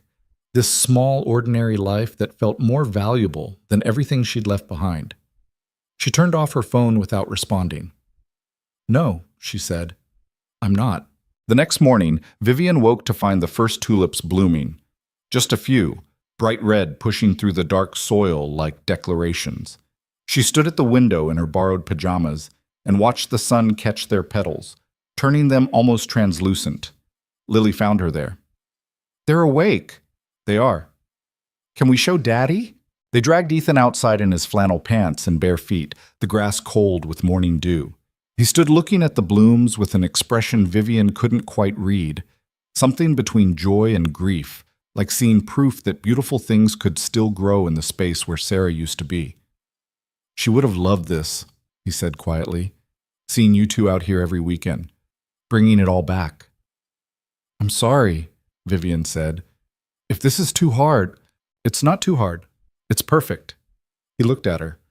You're not replacing her. You're just making room for life to keep happening. That's different. Lily grabbed both their hands. Take a picture. I want to remember this. Ethan pulled out his phone and took a selfie. The 3 of them crowded together with the blooming tulips behind them, Lily grinning, Ethan's expression soft, Vivian's eyes bright with something that felt dangerously close to hope. He showed them the photo. They looked like a family. Not perfect, not polished, but real. I'm keeping this, Lily announced, for when I'm old and I want to remember when our garden came back to life. At the center that afternoon, Vivian was helping Jasmine practice her debate arguments when Maria appeared in the doorway with an odd expression. Vivian, can I see you for a second? They stepped into the hallway. Maria's face was troubled. There was a man here about 20 minutes ago. Expensive suit, professional demeanor. Asked if anyone matching your description worked here. Said he was a family friend looking to reconnect. Vivian's blood went cold. What did you tell him? That we don't give out information about our staff. He offered me money to confirm you were here. A lot of money. Maria crossed her arms. I told him to leave or I'd call the police. But Vivian, he knows. Whoever he was, he knows you're in Hartford. I'm sorry. I never meant to bring trouble here. I'm not asking you to leave. I'm asking you to be careful. Maria's expression softened. And to tell me if you need help. Whatever you're running from, you don't have to run alone. That night, Vivian told Ethan about the man at the center. His jaw tightened. They're closing in. I know. What do you want to do? Vivian looked around the kitchen, at Lily's homework spread across the table, at the coffee pot she'd learned to program, at the life she'd built from nothing in just over a month. I want to stay. I want to fight. But I don't know if I can win. Then we'll lose together. Ethan's voice was firm. But we won't make it easy for them. 3 days later, the confrontation came. Vivian was in the garden again. It had become her sanctuary, the place where her hands could stay busy and her mind could quiet. She was deadheading the early tulips, removing spent blooms to encourage new growth, when she heard the car. A black Mercedes, sleek and expensive and completely out of place on this quiet suburban street. The door opened and Damian Wolfe stepped out. He looked exactly as she remembered, tall, handsome in a calculated way, wearing a suit that cost more than most people made in a month. His expression was calm, controlled, the look of a man who'd never been told no in his life and didn't plan to start now. Vivian, he said, we need to talk. She stood slowly, dirt on her hands and knees, meeting his gaze without flinching. I don't have anything to say to you. Then you can listen. He walked closer, stopping at the edge of the garden. This has gone on long enough. You've made your point. You've had your little rebellion. Now it's time to come home. This is home. Damian's laugh was dismissive. This? A contractor's house in the middle of nowhere? You're working at a youth center for pocket change and living in someone else's spare room. You call that a life? I call it mine. It's pathetic. His voice hardened. And it's embarrassing. For you, for your family, for me. You've made us all look like fools. Then stop looking for me. That's not how this works, Vivian. You don't get to walk away from everything we built. You built, she interrupted. You and my father. I was just supposed to smile and go along with it. Because it was good for you, because I could give you everything you could possibly want. Except the right to want something different. Damian's expression shifted, and for the first time, Vivian saw actual anger beneath his polished exterior. You think this man cares about you? This nobody who found you on the side of the road? He's using you, Vivian, taking advantage of a confused woman with nowhere else to go. Ethan has never asked me for anything. Then he's playing a long game, waiting until you're desperate enough to access your trust fund, and then he'll find some way to— Stop! Ethan's voice came from the back door. He stood on the porch, his expression dangerous in a way Vivian had never seen before. You need to leave. Now. Damian turned, assessing Ethan with obvious disdain. And you must be the charity case. Tell me, how much are you planning to extort from her once she realizes this little fantasy can't last? I'm not asking you again. Ethan came down the steps, moving between Damian and Vivian. Get off my property. Or what? You'll call the police? I'd love to see that conversation. Officer, I'm harboring a runaway heiress whose family is desperately looking for her, and her fiancé showed up to bring her home. Ex-fiancé, Vivian said. We're not engaged anymore. We're engaged until I say we're not. The contract your father and I signed, I didn't sign anything. Damian's smile was cold. No. But your father did, on your behalf. And breaking that contract has consequences. Financial consequences that will destroy your family's business relationships, tank your father's real estate holdings, and cost the Sterling name everything it's built over 3 generations. The words hit like a physical blow. Vivian had known her marriage was political, but she hadn't realized it was foundational, that her father had built his empire on the promise of her compliance. That's not my problem, she said, but her voice wavered. It will be when your mother loses everything, when your father's reputation is destroyed, when every friend you've ever had turns their back on your family because you were too selfish to honor a commitment. Damian stepped closer.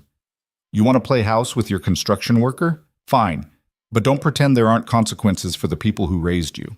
Vivian felt the ground shifting beneath her. Because he was right. Walking away from her wedding hadn't just affected her. It had affected everyone connected to the Sterling name. And if the business contracts tied to her marriage fell apart, the damage would ripple outward in ways she couldn't control. You're lying, she said. My father wouldn't risk everything on a marriage contract. Your father risked everything on you doing what you were told, and you didn't. So now he's losing his controlling stake in 3 major developments, his partnership with my firm, and his credibility with every investor who trusted the Sterling name. Damien's expression was almost pitying. Come home, Vivian. Fix this. Or watch your family lose everything because you wanted to play in the dirt with people beneath you. Get out. Ethan's voice was quiet but lethal. Before I make you. Damien laughed. You think you're protecting her? You're destroying her. And when she finally realizes what she's given up for this fantasy, she'll hate you for it. He got back in his Mercedes and drove away, leaving silence in his wake. Vivian stood in the garden, her hands shaking, the weight of everything crashing down on her. Because Damien was right about one thing. Her choices had consequences. And the people who would pay for her freedom were her parents, who'd given her every advantage, every opportunity, everything except the right to choose her own life. He's manipulating you, Ethan said quietly. Trying to make you feel guilty for choosing yourself. What if he's telling the truth? Then your father made bad decisions. That's not on you. But it is. Vivian looked at him. Don't you see? I knew the marriage was political. I knew there were business implications. I just didn't think about what would happen if I walked away. Didn't consider who else would get hurt. You can't live your life for other people. Even if those people gave me everything? Ethan didn't have an answer for that. They stood in the garden surrounded by blooming tulips, and Vivian felt the life she'd built over the past month start to crumble around her. Because maybe Damien was right. Maybe choosing herself was selfish. Maybe love and freedom and honest work weren't enough when the cost was destroying everyone who'd ever cared about her. And maybe she'd been fooling herself to think she could ever really escape the world she came from. Vivian didn't sleep that night. She lay in the guest room staring at the ceiling, listening to the house settle around her, replaying Damien's words on an endless loop. Your father's losing everything. Your mother will lose everything. Because you were too selfish to honor a commitment. At 3 a.m, she gave up on sleep and went downstairs. The kitchen was dark except for the glow of the microwave clock. She made tea she didn't want and sat at the table where she'd shared so many meals with Ethan and Lily and tried to figure out how she'd become the kind of person who destroyed her family to save herself. Can't sleep either? Vivian jumped. Ethan stood in the doorway in his usual flannel pants and a faded t-shirt, looking as exhausted as she felt. Sorry, didn't mean to wake you. You didn't, been up since midnight. He poured himself coffee, even though it was the middle of the night, then sat across from her. You're thinking about what he said, about your family losing everything. It wasn't a question. Vivian nodded anyway. He could be lying, Ethan said, manipulating you to get what he wants. He could be. But what if he's not? Vivian wrapped her hands around her mug. What if my father really did build everything on the expectation that I'd marry Damien? What if breaking that contract destroys them? Then your father made a stupid decision. You can't build an empire on someone else's life choices. But he did. And now I'm the one who has to live with the consequences. She looked up at him. I know what you're going to say. That I can't sacrifice my happiness for theirs. That I deserve to choose my own life. And you're right. But they're still my parents. They raised me, paid for everything, gave me every advantage. How do I live with myself if choosing my own happiness costs them everything? Ethan was quiet for a long time. When he finally spoke, his voice was careful. What do you want me to say? I don't know. That there's a right answer, that I'm not a terrible person either way. Vivian's voice cracked. That you'll understand if I have to go back. Back to Damien? Back to fix the damage I caused. To honor whatever contracts my father signed. To be the daughter they needed me to be instead of the person I wanted to become. Ethan set down his coffee cup with more force than necessary. You know what that sounds like? It sounds like you're trying to convince yourself that going back is noble instead of just giving up. That's not fair, isn't it? Because from where I'm sitting, you're letting Damien manipulate you into believing you owe your parents your entire life. That your only value is fixing their mistakes. His eyes were hard.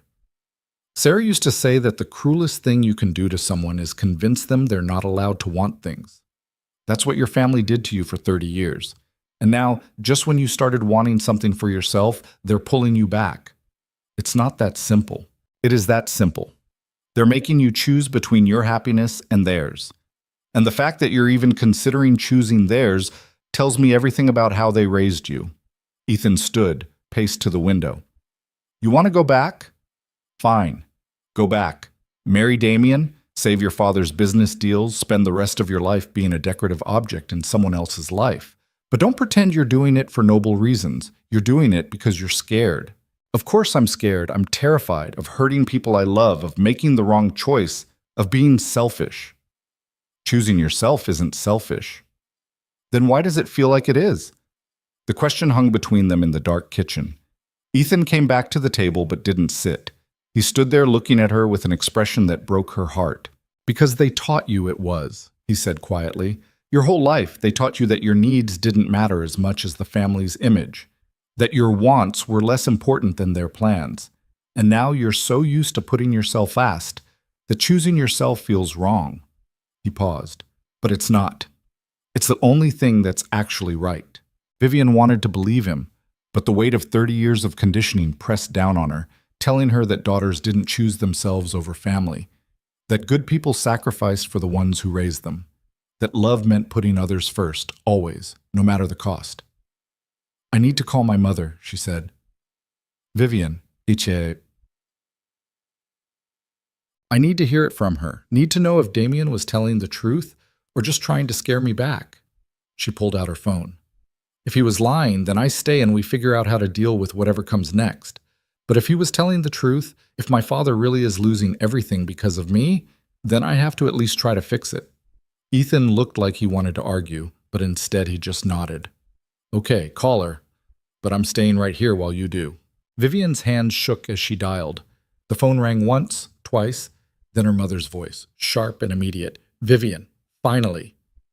Is it true? Vivian asked without preamble.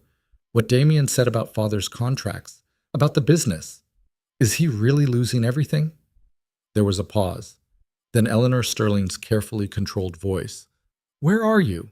That's not an answer. It's the only answer you're getting until you tell me where you are and when you're coming home. I'm not coming home. Not unless you tell me the truth. Another pause, longer this time. Vivian could picture her mother in the Greenwich mansion, probably in the sitting room with the imported furniture and the view of the manicured grounds, probably wearing pearls, even though it was 3 a.m. Your father made certain business commitments based on the merger between our family and the Wolf Empire, Eleanor said finally. When you left Damien at the altar, those commitments became complicated. How complicated? He stands to lose controlling interest in 3 major developments. The Wolf family is withdrawing their investment partnerships. Several other families are reconsidering their business relationships given the scandal. Eleanor's voice went cold. You humiliated us, Vivian. In front of everyone who matters, there are consequences for that. So Damien was telling the truth. Damien is trying to salvage what you destroyed. If you'd simply honored your commitment, none of this would be happening. Vivian closed her eyes. Did you ever once ask me if I wanted to marry him? Want?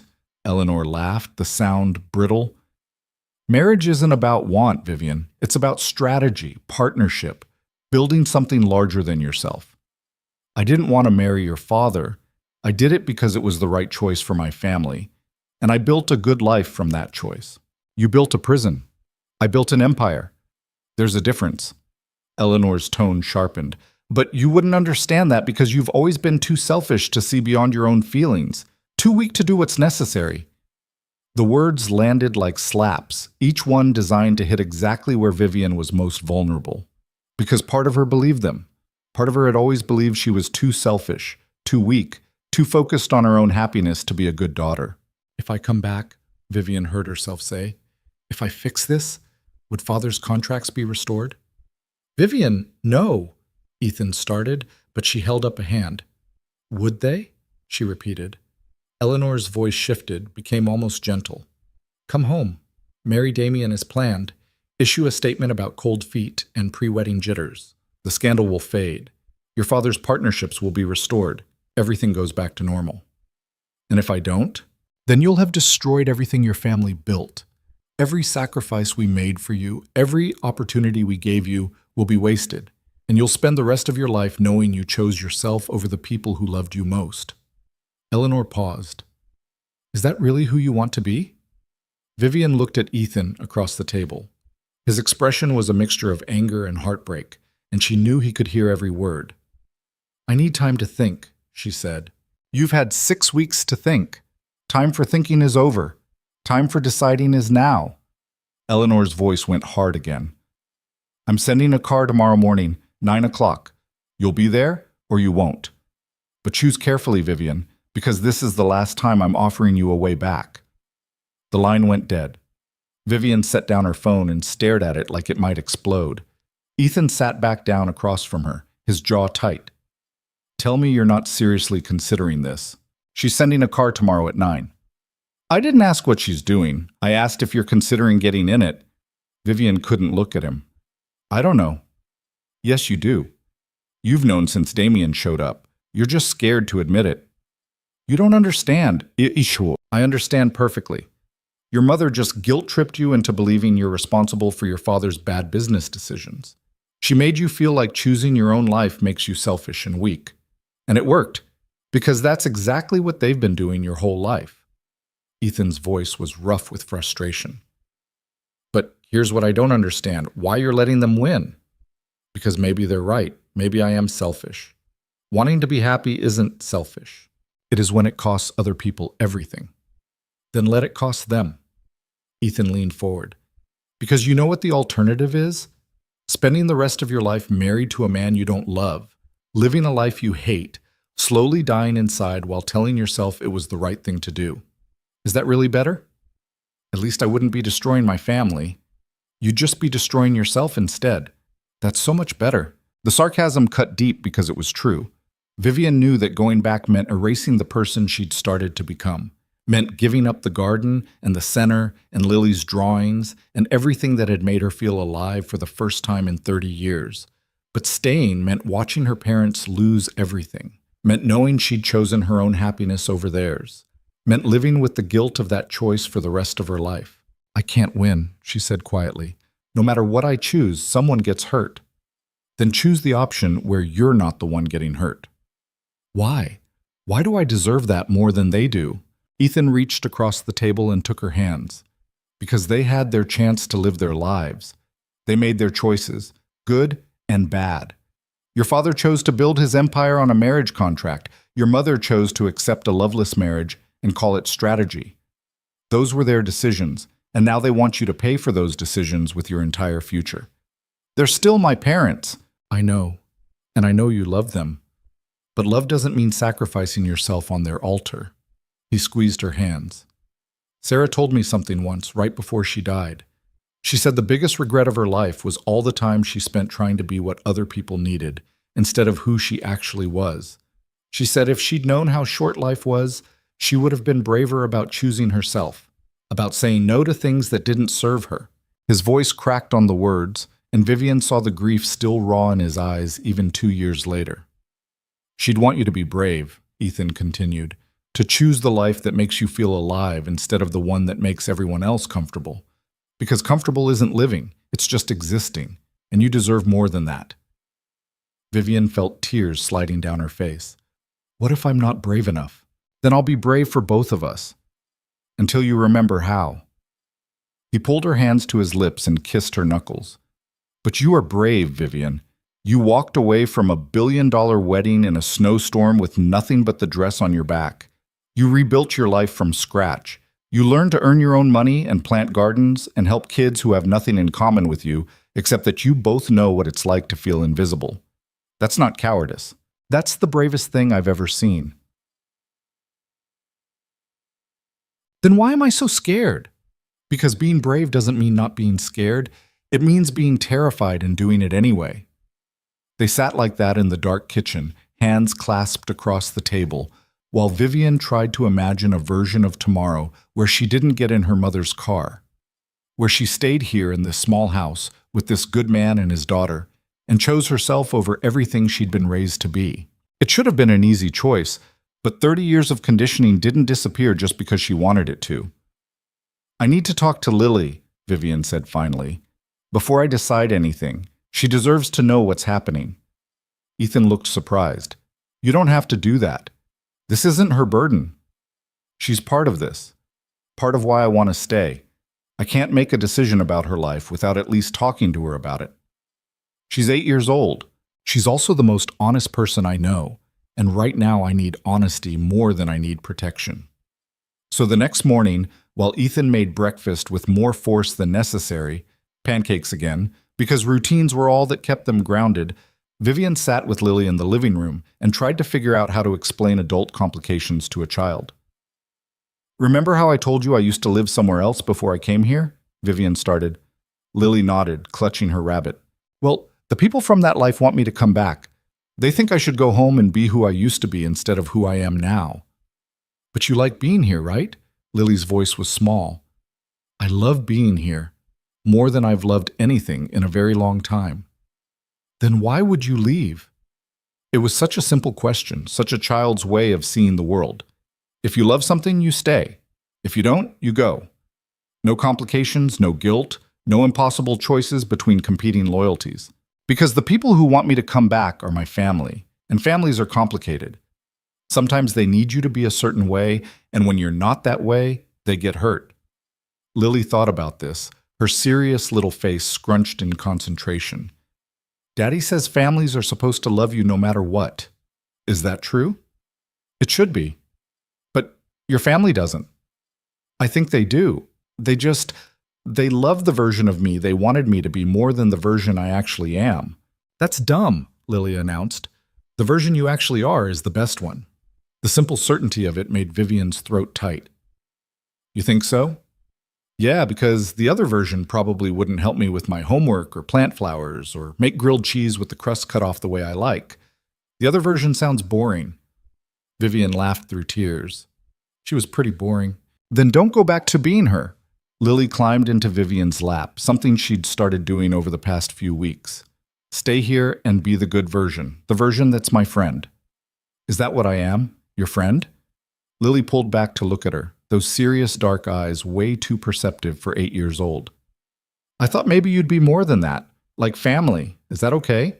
And there it was, the thing Vivian had been trying not to think about, not to want, not to hope for. Because hoping meant setting herself up for heartbreak when it all fell apart. That's more than okay, Vivian whispered. That's everything. They sat like that until Ethan called them for breakfast. Over pancakes, Lily chattered about a science project involving volcanoes, seemingly unaware that she'd just given Vivian the clearest answer possible. At 8:45, a black town car pulled up outside. Vivian watched it from the window, her heart hammering. The driver got out but didn't approach the house, just stood by the car, waiting. You don't have to do this, Ethan said quietly behind her. You can tell them no, right now. Just don't get in that car. I know. Do you? Because from here it looks like you're still trying to figure out how to leave without hurting anyone's feelings. Vivian turned to face him. I'm not leaving. What? I'm not getting in that car. I'm not going back. I'm staying here. The words came out stronger than she felt, but saying them made them real, made them true. I'm choosing this.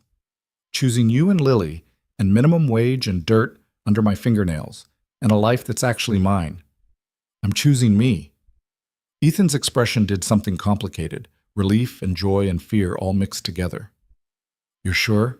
No. I'm terrified, but I'm doing it anyway. She grabbed her phone and walked outside. The driver straightened when he saw her. Miss Sterling, the car is ready. I'm not coming. I'm sorry? Tell my mother I'm not coming, that I'm staying here, that I'm building my own life and she needs to accept that. The driver looked uncomfortable. Miss Sterling, I have orders to... I don't care about your orders. I'm an adult. I'm making my own choices. And I choose to stay. She turned and walked back inside, her whole body shaking with adrenaline. Through the window, she watched the driver make a phone call, then get back in the car and drive away. Ethan was standing exactly where she'd left him, looking at her like he couldn't quite believe what just happened. I did it, Vivian said. I actually did it. Yeah, you did. Then she was in his arms, and he was holding her like she might disappear if he let go, and Lily was jumping around them yelling about how Vivian was staying, and for one perfect moment, everything felt exactly right. The consequences came fast. Within an hour, Vivian's phone was flooded with messages. Her mother, her father, Damien, lawyers she'd never heard of, family friends expressing disappointment. The reward for information about her whereabouts jumped from $50,000 to $200,000. Articles started appearing online. Sterling heiress chooses poverty over family fortune. Billion-dollar runaway bride. Hiding in small-town Connecticut. Inside the scandal destroying the Sterling empire. Maria called from the center. The press is here, outside the building, asking about you. I told them to leave, but Vivian, they're not going to stop. Ethan's boss called. Reporters had shown up at the construction site asking about Ethan's relationship with the missing heiress, asking if he was holding her against her will, implying he was taking advantage of a confused woman for her money. Angela knocked on his door at noon. There are 3 news vans parked on our street. Tom's getting calls from his principal asking if we know anything. This is getting out of control. They were sitting at the kitchen table, Vivian, Ethan, and Angela, trying to figure out damage control when another car pulled up. Not a town car this time, a silver Tesla.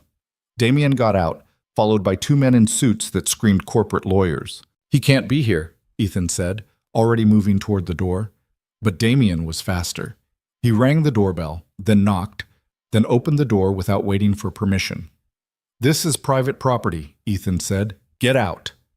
This is a welfare check, one of the lawyers said smoothly. Miss Sterling's family is concerned for her safety and mental health.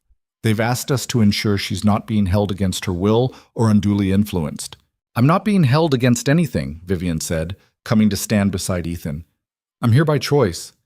Damien looked her up and down, the jeans with dirt on the knees, the borrowed t-shirt, the face free of makeup. His expression was almost pitying. Look at you. Look at what he's reduced you to. He hasn't reduced me to anything. I chose this. You chose poverty, anonymity, working for minimum wage when you could have everything. Damien stepped closer. This isn't you, Vivian. This is some fantasy you're playing out because you got scared at the wedding, but fantasies end. And when this one does, you'll have nothing left. I'll have myself. That's more than I had before. You'll have nothing, Damien repeated. Your father's business is collapsing. Your mother's reputation is destroyed. The Sterling name, which used to open every door, is now a joke. And it's all because you decided to play house with a man who makes in a year what you used to spend on shoes. Ethan moved forward, but Vivian caught his arm. Don't. He's trying to provoke you. He's succeeding. One of the lawyers pulled out a document. Miss Sterling, your father has initiated proceedings to have you declared mentally incompetent to manage your own affairs. Given your erratic behavior, abandoning your wedding, disappearing for weeks, refusing to contact your family, a judge may agree that you need professional evaluation. The words hit like ice water. You can't do that. I'm 30 years old. We can petition for evaluation based on concerns about your judgment and decision-making capacity, especially given that you're currently living in the home of a man you barely know, working for pocket change and refusing all contact with your family. The lawyer's smile was sympathetic and false. It's for your own protection. It's a threat, Ethan said flatly. Leave, now, before I call the actual police. Call them, Damien said. I'd love to explain to the officers how you're harboring a woman whose family is desperately worried about her mental state, how you've isolated her from everyone she knows, how convenient it is that she showed up at your door right when you're a struggling single father with money problems. I don't have money problems. Don't you? Your mortgage is 3 months behind. Your truck needs a new transmission you can't afford. Lily's school bills are overdue. And suddenly a billionaire heiress appears on your doorstep. Damien's voice went soft and dangerous. That's quite the coincidence. Vivian felt the room tilt. She looked at Ethan. Is that true? About the mortgage? His face went red. That's none of their business. But it's true?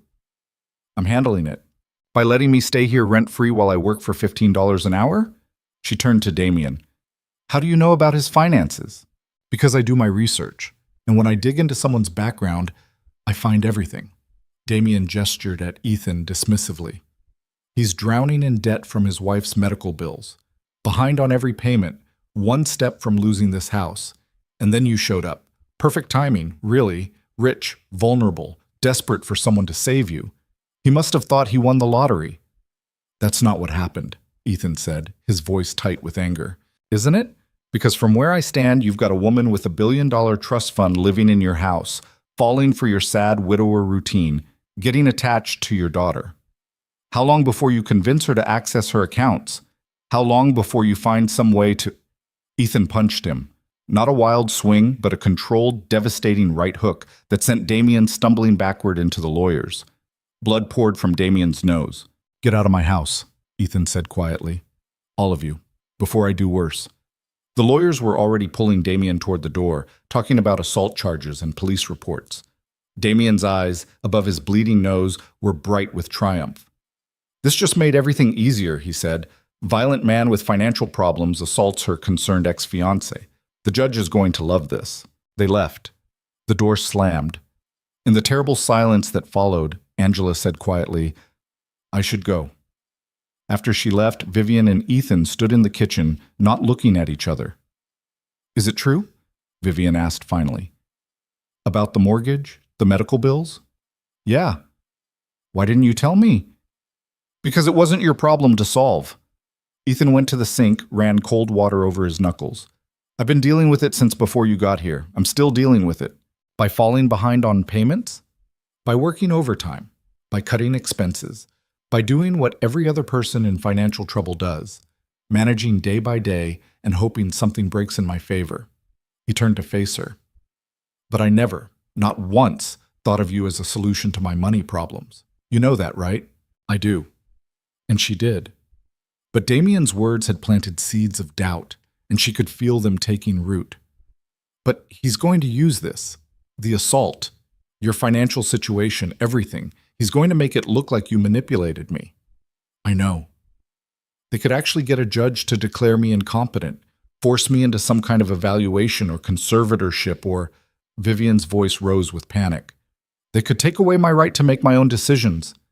"We'll fight it." "With what? You can't afford a lawyer. I can't access my money. They have unlimited resources and we have—" She gestured around the kitchen. "Nothing. We have nothing. We have each other." "Is that enough? Really? Against a family with billions of dollars and teams of lawyers and the willingness to destroy anyone who gets in their way." Vivian felt hysteria building. "Because from where I'm standing, staying here is going to ruin you. They'll use your financial problems against you, paint you as the villain, maybe even press charges for assault. And I'll be declared mentally unfit and shipped back anyway. We can't win this." "So what are you saying?" "I'm saying maybe Damien was right. Maybe this is a fantasy that can't survive reality. Maybe wanting it isn't enough when the world is designed to tear it apart." Ethan's expression went very still. "So you're giving up?" "I'm being realistic." "No, you're scared, and instead of fighting through the fear, you're letting them convince you that fighting is pointless." He grabbed his keys off the counter. "I need to get out of here before I say something I'll regret." "Ethan?" But he was already gone, the truck engine roaring to life, gravel spraying as he backed out of the driveway. Vivian stood in the empty kitchen and finally let herself cry. Great heaving sobs that came from somewhere deep and broken, the sound of a woman realizing that sometimes love really wasn't enough, that sometimes the forces arrayed against you were too powerful to overcome, that sometimes choosing yourself meant watching everything you'd built burn down around you. Lily found her like that, curled on the kitchen floor, sobbing. "Vivian?" The small voice was terrified. "What's wrong? Where's Daddy? He left. He's upset." "Because of the bad man who came here?" "Yeah, baby, because of him." Lily sat down beside her, the rabbit clutched tight. "Are you leaving?" "I don't know." "But you said you were staying. You said you chose us." "I did. I do. But it's more complicated than that. Daddy says when things get complicated, that's when you find out what really matters." Lily's voice was very small. "Do we matter?" The question shattered something in Vivian's chest. She pulled Lily into her arms and held her tight. "You matter more than anything," she said fiercely. "Both of you. That's the problem. You matter so much that I can't stand the thought of them destroying you to get to me." "But we're already a family," Lily said, like it was the simplest truth in the world. Families don't leave each other just because things get hard. And there, from an 8-year-old who'd already lost one parent, was the answer Vivian had been looking for. Families don't leave. Even when it's hard. Even when it hurts. Even when the whole world is trying to tear them apart. They find a way to stay. Vivian was still holding Lily when Ethan came back 2 hours later. He found them on the couch, the little girl asleep against Vivian's shoulder. Vivian staring at nothing with red-rimmed eyes. He stood in the doorway for a long moment, just looking at them. When he finally spoke, his voice was quiet and raw. "I'm sorry for leaving like that, for losing my temper with Damien, for not telling you about the financial stuff." He came into the room but didn't sit. "But I'm not sorry for punching him. He deserved that." "He did," Vivian agreed. "But now he'll use it against you. Let him try." Ethan's jaw was set. "I'm done being afraid of what they might do. Done letting them control this. We either fight back or we don't. But I'm not spending the rest of my life wondering what would have happened if I'd been braver." Vivian looked down at Lily, still sleeping peacefully despite everything falling apart around her. "She told me families don't leave each other just because things get hard." Smart kid. "She is. Smarter than both of us." Vivian carefully shifted Lily's weight. "I need to tell you something. Something I should have said weeks ago, but was too scared to admit." Ethan finally sat down in the chair across from them. "Okay. I'm in love with you." The words came out simple and terrifying. "I don't know when it happened. Maybe that first night when you wrapped your jacket around me, or maybe when I watched you make pancakes for your daughter, or maybe it was cumulative, all those small moments adding up to something I couldn't ignore anymore. But I'm in love with you, Ethan. With you and Lily and this life we've built together. And the thought of losing it is breaking my heart." Ethan's expression did something complicated. But nothing. No but. Just the truth. Vivian's voice steadied. "I love you, and I'm staying. I'm fighting. I don't care what Damien does or what my parents threaten or how many lawyers they send. I'm not giving up the only real thing I've ever had. They could destroy me. Financially, legally, they could take everything. Then we'll rebuild. Together." She met his eyes. "You told me once that courage is being terrified and doing it anyway. So that's what I'm doing. I'm terrified, but I'm staying." Ethan crossed the room and knelt in front of the couch, careful not to wake Lily. He took Vivian's free hand and pressed his forehead against her knuckles. "I love you too," he said quietly. "I've been trying not to. Trying to convince myself it was too soon, that I was betraying Sarah's memory, that I was being selfish wanting something good when I should still be grieving. But I can't help it. I love you, and I want you to stay. Not just for now, for good." For good sounds perfect. They stayed like that, Ethan kneeling, Vivian holding his hand while Lily slept between them, until the doorbell rang. It was Angela, holding a casserole and looking determined. "I brought dinner and information. Tom's sister is a lawyer, corporate law mostly, but she knows people who handle family law and competency cases. She's willing to consult for free." "Angela, we can't afford—" "I didn't ask if you could afford it. I said she'll consult for free." Angela pushed past them into the kitchen. "Also, I called the other neighbors. We're taking shifts watching the house.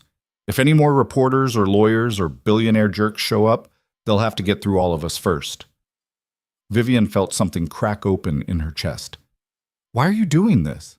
"Because you're good for him, both of them, and because the Sterling family doesn't get to bully people in my neighborhood." Angela started pulling out plates. "Now sit down and eat. We've got work to do." Over dinner, which Lily woke up for, groggy but hungry, they made a plan. Angela's sister-in-law would help them understand the legal threats. Maria had offered to write a statement about Vivian's work at the center, documenting her stability and competence. Tom was reaching out to his school district's crisis counselor to provide a professional evaluation showing Vivian was mentally sound. "It's not much," Angela admitted, "but it's something, and sometimes something is enough." That night, after Lily went to bed, Vivian sat at the kitchen table with her laptop and started writing. Not to her mother this time, to everyone. She created a blog post. Simple, honest, unpolished. The story of a woman who'd spent 30 years being who everyone else needed her to be, who'd walked away from a wedding because she finally understood that a life built on other people's expectations wasn't a life at all. She wrote about finding Ethan and Lily, about learning what family meant when it was chosen instead of inherited, about discovering that the things you earn for yourself matter more than anything given to you. She wrote about minimum wage paychecks and dirt under her fingernails and helping kids with homework and planting gardens, about how the smallest life can be the biggest one when it's actually yours. Then she published it, sent the link to every news outlet that had covered her disappearance, posted it on social media accounts she'd abandoned months ago. Within an hour, it had 10,000 views. By morning, it had 500,000. The response was overwhelming. Some people called her selfish and spoiled, but most understood. They shared their own stories of walking away from expectations, of choosing themselves over family obligation, of building lives that looked nothing like what they'd been raised to want. A reporter from a major network requested an interview. Vivian almost said no, but Ethan encouraged her. "Tell your story," he said. "Let people see the truth instead of whatever narrative your family's spinning." So she did. She sat in front of a camera in Maria's office at the center, surrounded by kids' artwork and donation boxes and all the beautiful chaos of real life, and told the truth. The interview went viral. Suddenly, Vivian wasn't the crazy runaway heiress. She was the woman who'd chosen authenticity over wealth. The coverage shifted. Opinion pieces appeared defending her right to choose her own life. Her father's business tactics came under scrutiny.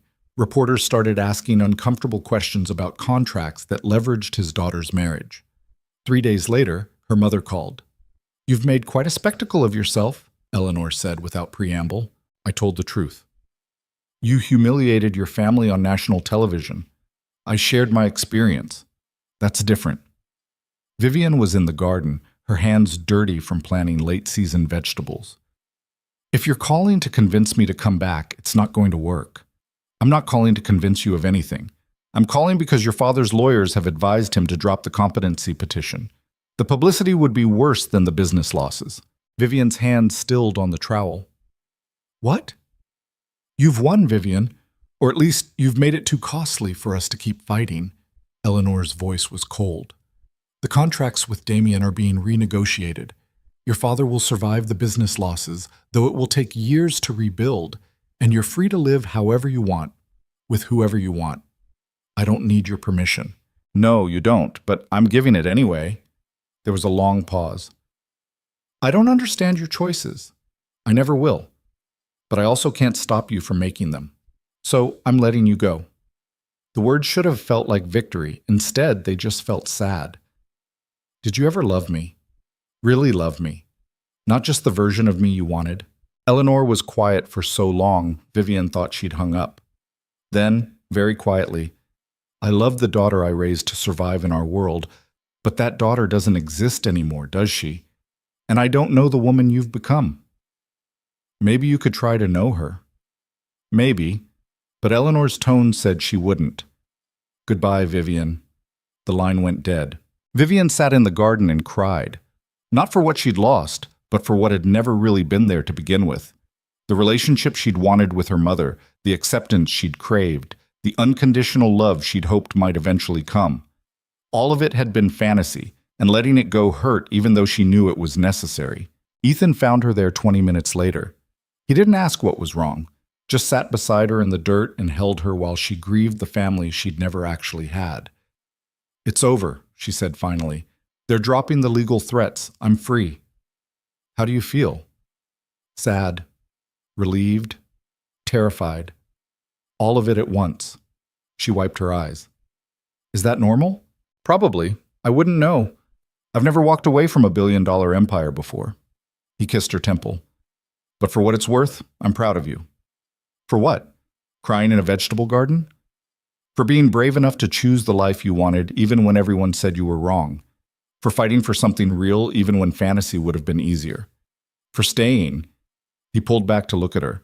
"For choosing us. That was the easy part." "Was it?" Vivian thought about it. About the night she'd fled her wedding, the weeks of uncertainty, the constant fear that everything would be taken away. About Damien's threats and her mother's coldness, and the lawyers and the press and all of it. "No," she admitted. "It was the hardest thing I've ever done, but it was also the only thing that mattered." 2 months later, on a warm June morning, Vivian stood in the garden and marveled at what they'd built. The beds were full now, roses climbing the fence, tulips giving way to summer blooms, vegetables thriving in the back corner where Lily had insisted on planting tomatoes. Everything was alive and growing and real. Marcus and Jasmine had helped plant some of it, a community project Maria had suggested. The kids from the center came by on weekends sometimes, learning about gardening and getting dirty and eating tomatoes straight off the vine. Angela and Tom had contributed the rose bushes. Even some of the neighbors Vivian barely knew had shown up with donations. A bench, a bird bath, packets of seeds. The garden had become a neighborhood gathering place. And somehow, through the garden, Vivian had become part of the neighborhood. She worked full-time at the center now. Maria had promoted her to program coordinator when the previous one quit, doubling her salary to $30 an hour. It still wasn't much by Sterling standards, but Vivian deposited each paycheck with pride, watching her savings account grow dollar by dollar. She'd rented a small apartment downtown, one bedroom, affordable, hers. She still spent most nights at Ethan's house, but having her own place felt important. A symbol of independence, of building a life on her own terms. Her trust fund remained frozen. Her father had made sure of that. She wouldn't see a dollar of Sterling money unless she came back on their terms. And Vivian had made peace with that. She didn't need their money. She had something better. A life she'd earned herself. Ethan came outside with coffee, Lily trailing behind him. The little girl had shot up over the past months, grown more confident, started talking about everything.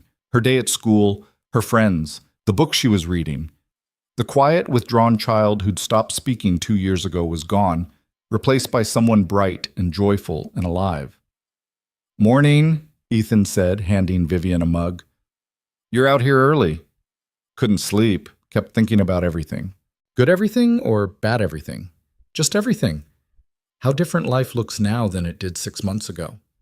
Vivian sipped her coffee and watched Lily check the tomato plants for ripe ones.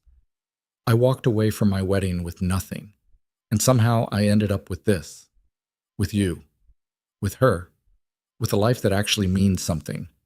Ethan set down his mug and pulled something from his pocket, a small velvet box. Vivian's heart stopped. "Before you panic," Ethan said quickly, "this isn't what you think it is. Or maybe it is, but not the way you're thinking." He opened the box. Inside was a simple silver ring with a small stone, nothing like the enormous diamond Damien had given her. "This was Sarah's," Ethan said quietly. "Her grandmother's before that. She made me promise that if I ever found someone I wanted to share my life with, I'd give them this ring. Not as a replacement for her, but as a symbol that it's okay to keep living, to keep loving, to keep building something new." Vivian couldn't breathe. "I'm not asking you to marry me," Ethan continued. "Not yet. We've only known each other 6 months, and we've spent most of that time dealing with your billionaire ex-fiancé and my financial problems and general chaos. But I'm asking you to consider a future where this isn't temporary, where you don't have to keep one foot out the door just in case, where we build something permanent together." "Ethan, let me finish." He took her hand. "I love you. Lily loves you. This house, this garden, this life. It's better with you in it. So I'm asking you to stay. Really stay. Not as a guest or a temporary refuge, but as family. As the person who helps me raise my daughter and plant gardens and figure out how to be happy again after years of just surviving." Vivian looked at the ring, then at Ethan, then at Lily, who was watching them with barely contained excitement. "Is this okay with you?" Vivian asked the little girl. "Me being here permanently, being part of your family?" Lily ran over and grabbed Vivian's other hand. "I already drew a picture of us, with you in it. That means you have to stay. That's the rule." "Is that the rule?" "Yeah. Once you're in the family picture, you can't leave. That's how families work." Vivian laughed through tears. She looked at the ring again. Simple, honest, real. Nothing like the ostentatious diamond Damien had given her as a business transaction. This was something earned through months of choosing each other every day. "I'm staying," she said. "Really staying, for good." Ethan slipped the ring on her finger. It fit perfectly. They stood in the garden they'd built together, the three of them, while the sun rose over the neighborhood and the flowers bloomed and somewhere nearby a cardinal started singing. It wasn't a fairy tale. There would be more hard days ahead. Money would be tight. Her family would remain distant. The world would keep throwing complications at them. But they'd face it together. And that made all the difference. 3 months later, on a Saturday afternoon in September, the garden was full of people. Maria brought the kids from the center. Angela and Tom set up tables for food. The neighbors came with dishes and drinks and congratulations. It wasn't a wedding. Vivian had made it clear she wanted nothing resembling her almost wedding to Damien. Instead, it was a garden party, a celebration of community and growth and new beginnings. Marcus gave a speech about perseverance that made everyone cry. Jasmine performed a spoken word piece about choosing yourself that got a standing ovation. Lily presented Vivian and Ethan with a drawing of their family. Three figures holding hands in front of a house with a blooming garden, more sophisticated than her early attempts, but still beautifully imperfect. And in the middle of it all, surrounded by people who'd chosen to show up for them, Ethan and Vivian made promises to each other. Not legal ones, they'd do the courthouse paperwork quietly next week, but real ones, the kind that mattered, to choose each other every day, to build a life that honored both of their truths, to raise Lily together with love and honesty and the freedom to become whoever she wanted to be, to plant gardens and help kids and work hard and struggle sometimes and laugh more than they cried and remember that the best things in life were the ones you built yourself. Angela cried. Maria cheered. The kids from the center chanted "Kiss her" until Ethan did, dipping Vivian dramatically while everyone applauded. As the sun set over the garden, Vivian stood with a plate of food she hadn't eaten and looked around at the life she'd built. At Ethan talking with Tom about some construction project. At Lily teaching the younger kids from the center how to identify different flowers. At Maria hugging Angela while they both wiped happy tears. At the neighbors she'd gotten to know through countless weekend mornings working in the garden together. 6 months ago, she'd been standing at an altar, about to marry a man she didn't love, about to commit to a life that would have slowly killed her from the inside out. She'd had everything money could buy and nothing that actually mattered. Now she had a job that paid barely enough, an apartment she could just afford, a family built from choice instead of blood, and a future she was creating one honest decision at a time. She wouldn't trade it for anything. Marcus appeared beside her, holding his own plate. "You look happy." "I am." "Good. You deserve it." He paused. "You know what you taught me with that whole perseverance essay and everything after?" "What's that?" "That sometimes the bravest thing you can do is walk away from what everyone says you should want. That choosing yourself isn't selfish, it's survival." He looked at her seriously. "My dad keeps saying I should study business, take over his auto shop someday. But I want to write. And I've been too scared to tell him because I didn't want to disappoint him. But watching you stand up to your whole family made me realize if I don't choose myself, nobody else will do it for me." Vivian felt tears prick her eyes. "Did you tell him?" "Last week. He was upset at first, but then he asked to read some of my stuff. And he said," Marcus's voice cracked, "he said he didn't know I was that good, that maybe writing wasn't such a bad idea after all. I'm proud of you. I'm proud of you too, for not giving up when it got hard, for choosing the messy real thing over the perfect fake thing." He grinned. "Plus, you're pretty cool for a rich person." Former rich person. Even cooler.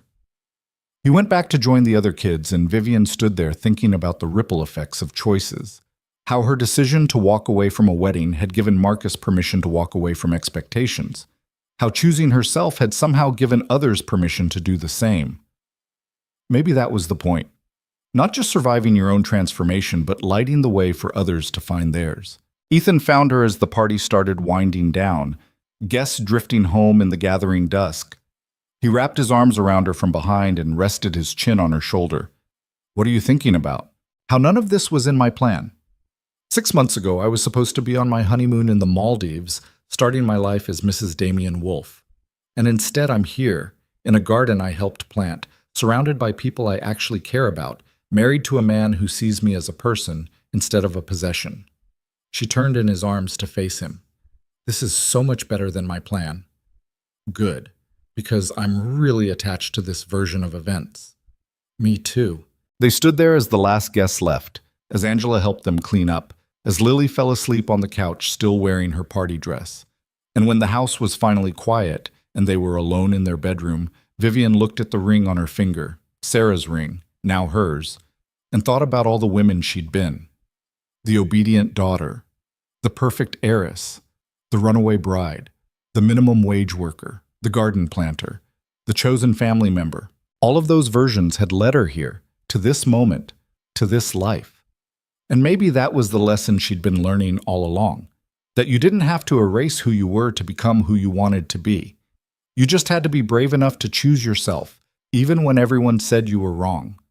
Especially when everyone said you were wrong, because the truth was simple and hard. You only got one life, One chance to figure out what mattered and fight for it.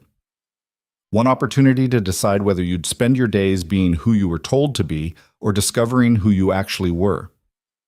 Vivian had chosen discovery, had chosen honesty, had chosen love that was earned instead of arranged, family that was built instead of inherited, happiness that came from dirt under her fingernails instead of diamonds on her wrists.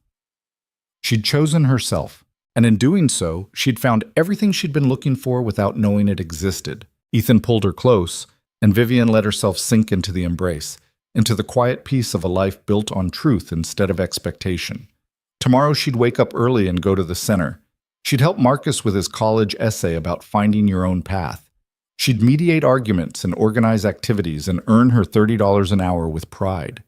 She'd come home to this house and this family and this garden that bloomed brighter every season. She'd live the small, precious, real life she'd chosen over everything else. And that would be enough. More than enough. It would be everything. Outside, the garden slept under stars. The roses climbed the fence toward the sky. The vegetables ripened in their beds. The tomatoes Lily had planted grew round and red, waiting to be picked. And in the morning, when Vivian woke beside the man she loved, in the life she'd built with her own hands, she'd walk outside and see what new things had bloomed overnight. Because gardens, like people, were always growing, always becoming, always offering the possibility of something beautiful if you were willing to plant the seeds and do the work, and believe that good things could grow from dirt and determination. Vivian Sterling, no longer the heiress, no longer the runaway bride, just herself, had finally learned to bloom where she was planted.